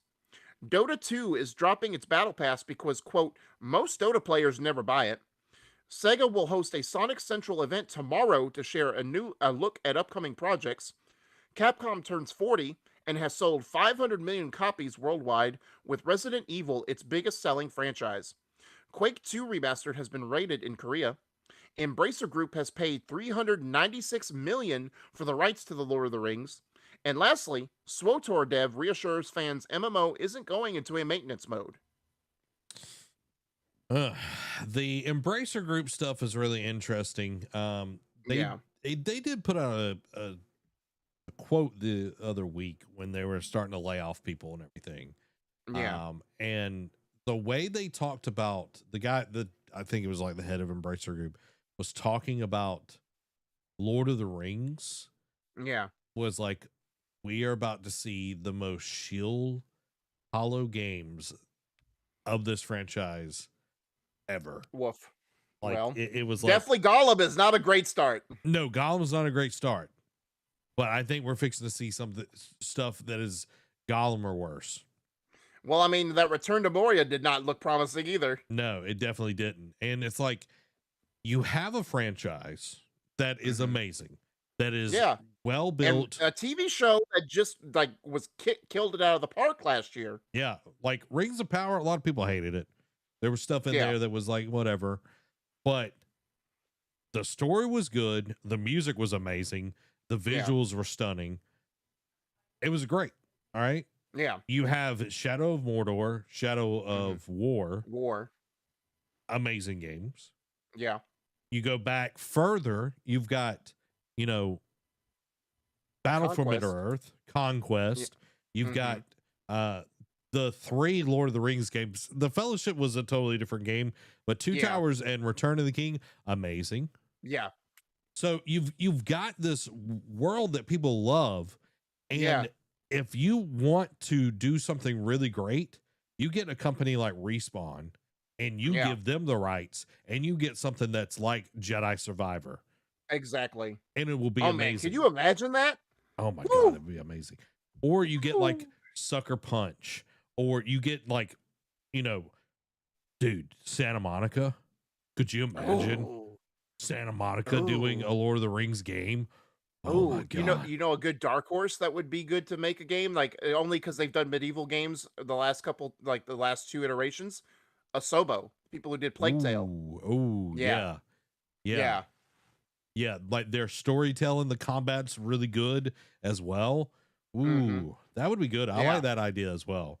You know, That'd be a good outside in case, our top Yeah. bidders can't do it. Yeah, and it's like, okay, you have the rights, but you also have the rights to let other people develop these games. Right. It's like, yeah, you have a bunch of developers, but you're laying off a ton of people. People are Yeah. scared. They're not going to make the best games when people are scared. Yeah. You know what I mean? So it's okay. We have the rights to this. Let's shop out the rights, let's rent them out, whatever. And it's like, we make deals that are beneficial to us, and we make good Lord of the Rings games, not this crap, not Gollum, not Mines of Moria. Return to Moria. Yeah, whatever it is. It's like, let's make stuff that's good. You could, I don't know if it's just Lord of the Rings, if that includes like the Silmarillion and like the different ages and all of that, or if it's just, the third age. The trilogy, yeah. Like if that's all we're getting, that's fine. There's still a lot to do within that. But if it expands past that, then you could really make some interesting stuff, because you've put a ton of money in that. 396 million. Man, I could do a lot with that. Yeah, you know for what I mean? sure. You know what I mean? I might be able to buy some. I'm about to say, can you imagine all the equipment you could buy? Yeah, I might be You able could to buy several new computers. I might be able to buy a toothbrush. But like, I'm saying all of that, it's like, if we just get shell games that are just trying to get a quick buck, if we get in stuff that is free to play, microtransaction filled, they're not going to see a return on that money ever. But if they do the smart thing, they put in long-term investments, pick people that they can trust to develop amazing games, then you're going to see something really cool. And you could even do smaller indie games that are based in that world.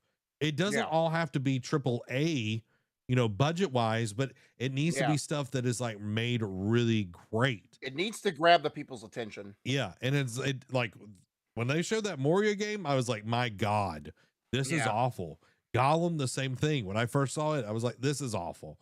So it's like, if Embracer Group wants to use this the right way, they need to find partners to make the game. And I highly doubt that's going to happen, though. For sure. You know what I mean? We can wish in one hand, Derek, as my grandfather would say, wish in one hand, spit in another, and see which one fills up faster. It's going to be the one you're spitting in. So, right. Spoiler alert. Spoiler alert, guys. But there you go, guys. There is the episode this week. We hope that you enjoyed it. What did you think about the Nintendo Direct? Was it good? Was it okay? What do you think about Microsoft? Do you think they can pull it off? Let us know down in the comments below, because this has been Zach and President Desmond Cyrus Alazan III. Y'all have a blessed week. Bye. Boom. There we go. Guys, I hope y'all enjoyed that. That was a good episode. That was a good episode. I enjoyed Packed with a lot of good stuff. A lot of good now, stuff. maybe let it be known, these last 3 weeks have been jam-packed. This is the summer of gaming news. You know what I mean? This has been E3 for us for sure. Yeah. Now all the major hitters have been done. Now EA comes out and is like, oh, we're doing a EA connection next week. I'm like, I guess, but I think we're done with big conferences for right now. Yeah, EA doesn't have anything to show. No. They pushed back Avium, and they've been hammering that game hard. Oh yeah.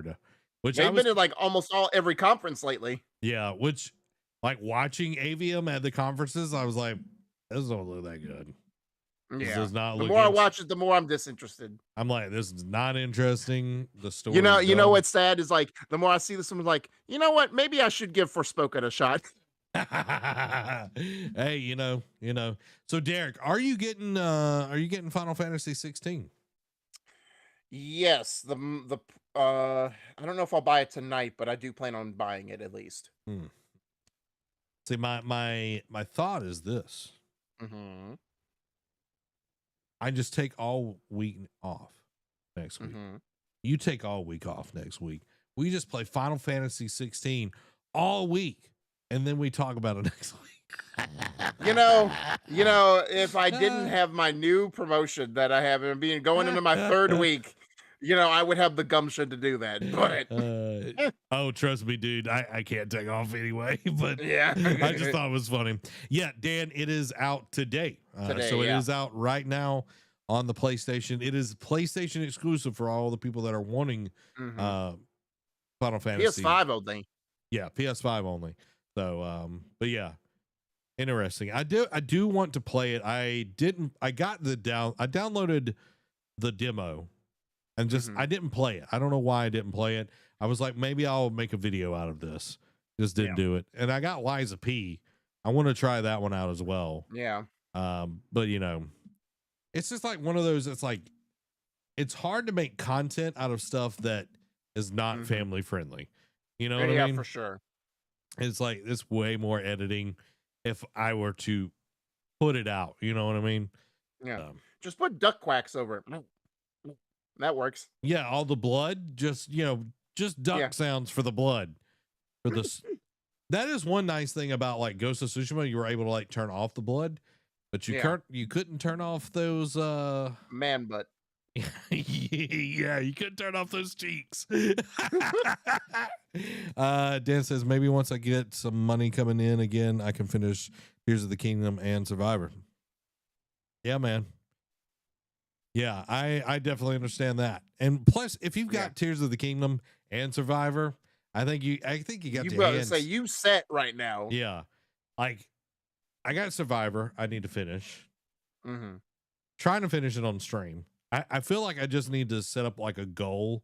It's like, hey, if we hit this, I'll do a long stream and we'll finish. Like the stream won't end until I've finished Jedi Survivor. Oh man. You know what I mean? Plot twist, you have like 20 hours left to go. I hope not. My God. I don't know how much more. Like I've been playing like 17 hours or more, 22 hours, I think. Like I've got a lot of time in this thing already. Yeah. Like what's crazy is like I almost have as much time in it as I do God of War Ragnarok. Oh man. Yeah. Well, I mean, Stig is over the combat for this game, so I mean, it only is fair. True. But I've been digging because I only play it all on stream. That's the problem. Is I only play it on stream. Not a problem, but you know what I mean. It like slows everything down when it's like I only play like 2 hours a week. Yeah. You know. But when I'm offline, I'm playing Diablo. You know. Yeah. Playing Diablo. That's just it. That Diablo has got you. It's good, man. I'm enjoying it. Like I know it's a grindy game. Yeah. You know what I mean? And that's fine. Like I can hop on my phone. I'm literally only playing remote play. Like I played once on the actual computer, like, with the computer screen and all that. But yeah, I only remote play with my Backbone controller. Did I tell you I got a Backbone controller? You may have. I'm not sure. Yeah, got a Backbone controller, and it's been great, man. Like just to be able to just put it in there, play. Yeah, it's like I'm sitting on the couch. Amy's reading. I'm playing Diablo. Can't get better than that. That's better than what I was thinking. It's like you sitting somewhere else. And that's the problem with like playing normally. Like what I would normally do is like sitting here playing a game, and Amy's in a different room, and it's like that's lonely. I know. Yeah, that's lonely. I don't want my woman to be lonely. You know what I mean? Are you a good husband? Yeah, exactly. But yeah, I'm enjoying it, dude. Like I want more people to play with. That's I think my biggest thing is like I want people to play with all by myself. Like I want more people to play with. And like, yeah, I could create a NerdCave clan. But it's like I gotta have people to put in that clan before I create a clan, you know what I mean? Yeah. I almost join one of Kind of Funny's clans. Yeah. But I don't know. Again, it's like because right now I'm crushing it by myself. Yeah. The only person that I can't beat by myself is the Butcher. And he's a character that's been in like all the games. But like you'll be in a dungeon, dude would just show up randomly. Like you have like a role and it's like he's like Mr. X from Resident Evil. Yeah, exactly. Like he'll just show up randomly. He's not even part of the story, and he will just murder you, just straight up X murder gonna you. give it to you. X gonna give it to you. And it's like, thanks, Butcher. I appreciate that. Because like he's harder than the bosses like in the dungeons, and I'm like, wow, cool. I've been traumatized. Why is this a thing? Like I understand what they're doing because like he's been in all of it, and it's if you're rolling with the party, you can make it happen. But my dude is squishy. Yeah, my dude is real squishy. So it's like, I don't know. I don't know. But guys, if you're playing Diablo, let me know because I'd love to play with Diablos. Diablo. Yeah, I'm enjoying it. But dude, so many games coming out. Like September is slam full. October is slam full. It's crazy. November is getting slammed. I'm about to say, yeah, it's starting to fill up. It's just like everything in the world is trying to come out right now. I mean, heck, well, I mean, I know it's not a crazy major hit yet, but I mean, even December has that Avatar game coming out. Maybe I feel like it's going to get delayed. I feel like it's going to get delayed as well. Like the rest of this year looks crazy. Game of the year is going to be interesting this year. I think it's going to be the hardest year for whatever game is out there. For sure. Like it's at least we won't have a Stray to be nominated for Game of the Year this year. True. I know people love that game and all of that. Yeah. But Stray didn't have any business being up in there. You know what I mean? And I love Plague Tale. Yeah. Like Plague Tale deserved it more than Stray though. Oh yeah, 100%.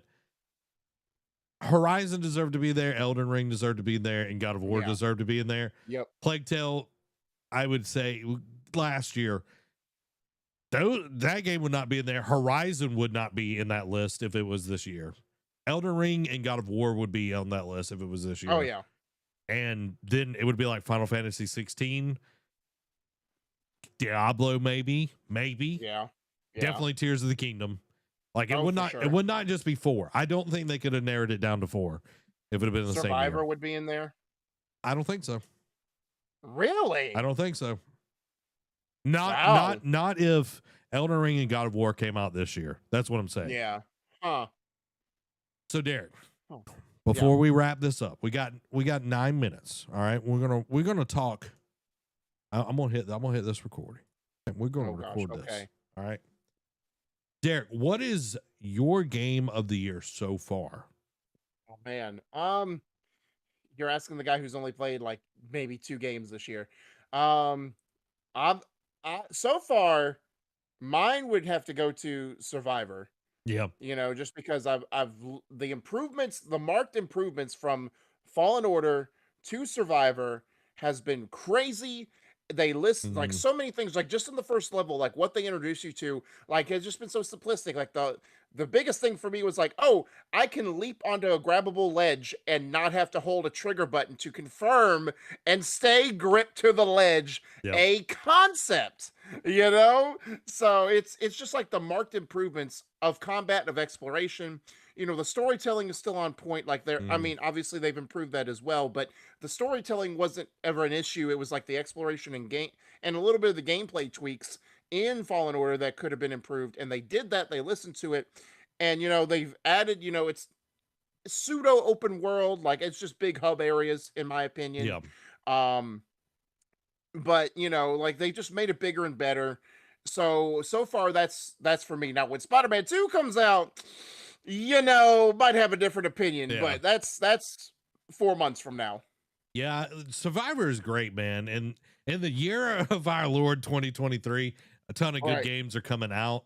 Hogwarts Legacy, I think, stands head and shoulders with a lot of the games that are coming out this year. Amazing game. But for me, like I want to say Survivor, but I might give it to Diablo right now. Yeah, I'm about to say Diablo has that headspace right now. I'm enjoying it, and I'm playing both games at the same time, Diablo and Survivor. Yeah, and I'm enjoying both of them. But it's like when I get home from work, I'm not thinking about Survivor. I'm thinking about, can I get like 2 or 3 side missions in? with true. my undead army. Mhm. Can I do that? That's what I'm thinking about. And when I do play Survivor, I'm enjoying it. I'm loving the lore. I'm loving the world and everything, Yeah. the combat, all of that. But it's like every day I think about playing Diablo. That's fair. That was like, of course, that was us when Ragnarok came out. It's like, gotta play Ragnarok. That's the only thing I cared about playing. Yeah, and I love what they've done with Diablo. Everything is voice acted this time around. You're not reading a bunch of text, which is annoying. And just like quality of life, movement around the map and everything. There are some stuff that is annoying, but being able to play on World Tier 2 by myself and just go crazy on people is a ton of fun. But yeah, I definitely think Diablo at the moment, again, we've got a ton of stuff that's coming out. We got Alan Wake 2. Oh my God, I can't wait to get Starfield, which I think that if it lands, Derek, if it lands, pun intended. Yes, pun is intended there. That and Spider-Man, I think, are going to duke it out hardcore, for sure, at the end of the year. So here's my, obviously I don't have a winner yet because what I'm about to say is some of the games aren't out. For Game Awards, right? Because there's 6 finalists at least for the last couple of years for Game of the Year nomination. My 6, I'm gonna go with a bold prediction here. Now, I'm not gonna put a bet on it, obviously. Oh, come on, Derek. No, not doing it. I'm 0 for 2. I'm not doing it anymore. I'm not doing it. I'm not doing it. So I think my 6 finalists for Game of the Year will be Diablo, Starfield, Survivor, Hogwarts Legacy, Spider-Man 2, and I think just because even though it's the same month, like I think once it gets the traction, like in reading all the reviews for it that's been out this week, 16, because the Sony has that trend of having multiple games up for nomination the last couple years, so I think they continue that trend with 16 and Spider-Man 2. Yeah, I think Spider-Man 2, Final Fantasy 16, Diablo. I don't think Hogwarts gets it. I was gonna say I was just thinking about that just popped in my head. If something else pops, like because it could be something like a little indie game that comes out of nowhere that just captivates everybody. Not knowing that, the only thing I could think of is like Super Mario Brothers Wonder hits, and I could see that being like a late addition to it as well. You're missing the elephant in the room, and that's Tears of the Kingdom. You didn't put Tears of the Kingdom on your list at all. No, you're right. Never mind. Yeah, Hogwarts Legacy. Sorry. Yeah. Tears of the Kingdom. Yeah, Tears of the Kingdom is definitely going to be out of that. Well, you know what's crazy? Now, granted, I know like certain circles talk about it, but it seems like that game came and went, and now you don't hear anything about it. Dude, it's on my TikTok all the flipping time. It's not fair. As much as that's like feed service though. That's, you know what I mean? Yeah, but it's like Elden Ring. Elden Ring was on my TikTok all the time. I don't see Diablo. I don't see Survivor. I see Tears of the Kingdom all the time. So fair. I definitely think that is on the list. The analytics are feeding you exactly. I don't even play the game, y'all. I don't even care about the game.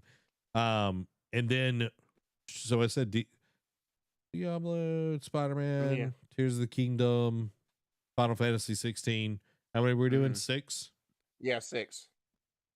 Starfield, of course, is going to be on there. Yeah. Spider-Man 2? I thought I said Spider-Man 2. There's going to be so do you think, all right, so now in saying that, do you think there will be 2 PlayStation, or do you think there'll only be 1 PlayStation game, and do you think that'll go to 16 or Spider-Man 2? If it's only 1, Spider-Man 2. Okay. I think it has more mass appeal. Yeah. And that's a lot of how all of that's decided who gets into the running. Yeah. I think a little game called Alan Wake 2 will make the list. The reason why go ahead is because there's no Resident Evil this year, and a lot of people are looking for a good horror game. Remake. Yeah, but that's a remake. I'm not including that. Wasn't 2 remake up for nomination? I don't remember that. I don't quote me on that, but I think it was, or it was at least. Sorry, breaking news. Murdoch says, "Don't forget Skull and Bones."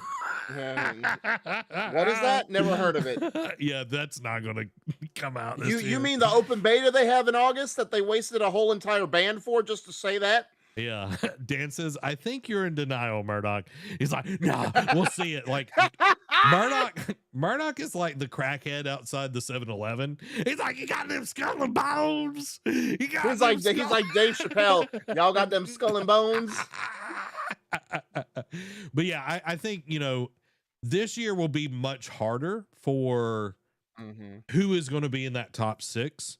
And Dan says, "I always have issues with games being included in there that are only come out the week before the awards." I know they've got a cutoff date, which is usually like mid-November. Yeah, so it's not as soon as the awards, because the awards are usually in December and everything. Yeah. But that's why you see a lot of these bigger games in September and October. Is because they want those accolades and all that. It's like the big movies that come out in like January, February because they need to come out for the Oscars. Mark says, "I'd trade 10 cheeseburgers for Skull and Bones, maybe 1,000." Don't waste your money. Maybe you need to get with like the Singapore government and try to convince them to speed up production. Yeah. Ooh, yeah. So I just wanted to pick your brain on that, guys. Let us know, what is your game of the year so far? What have you been playing? What is number one? It has to be released this year. We want to know down in the comments. Derek's is, of course, the illustrious Jedi Survivor. Mine is Diablo 4 from Blizzard. So we're excited to see what yours is down in the comments below. Dan says, "I would give 1 Popeye's chicken sandwich for it." I think you're being too generous. Yeah, exactly. Too generous. All right, everybody. Well, that does it for this episode of NerdCave News. The show is now available on Apple Podcasts. Okay. Whoop. So you can go listen to it over on Apple. It's on Apple Podcasts. It's on Spotify. Yeah. But it's on YouTube as well. The YouTube podcast. You can go listen to it there as well. Bo knows what's up. My surprise game of the year is Hi-Fi Rush. I still need to play that. I know that has been a good game though. Yeah, I know. And it's getting DLC actually. That's right. I forgot about that. Yeah. So I'm excited about that. It's one of those, like, people don't think they could have done something like that, but it's like came out of nowhere and it's great. Yeah. It's a breath of fresh air, says Bo. Awesome. Yeah, it's one. You know how it is, Bo. Yeah. You know how it is, Derek. You get all these games. They're coming at you. They're flying at you. You know what I mean? Yeah. It's like you just gotta breathe. You just gotta go. You know what I mean? You gotta get into Ultra Instinct and just go at it. You right. Murdoch says, "It was okay. I only made it to about a quarter of the way in." Well, Murdoch, you're very picky with your games. If it's not pirates and ships, either in space or in the water, I don't know if you like them. Or Rainbow Six Extraction.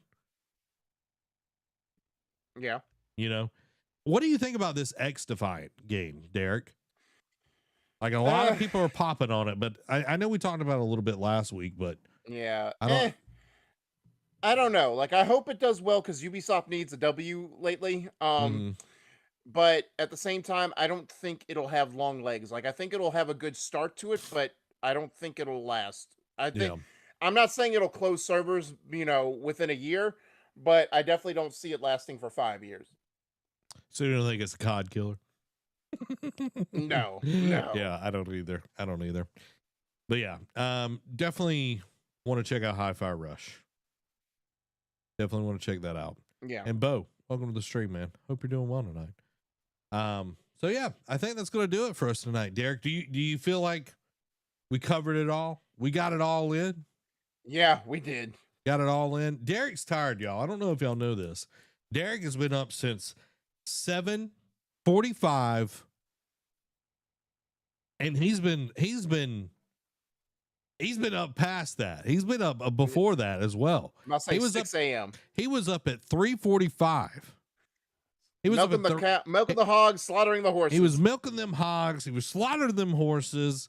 He was slopping the mule. You know what I mean? Like he was all over the farm. You know what I mean? He painted some picket fence and he yelled at a chicken that attacked a baby. All right. Like he was all over the place. So he's a little bit tired. I'm a little bit tired too, but that's okay, guys.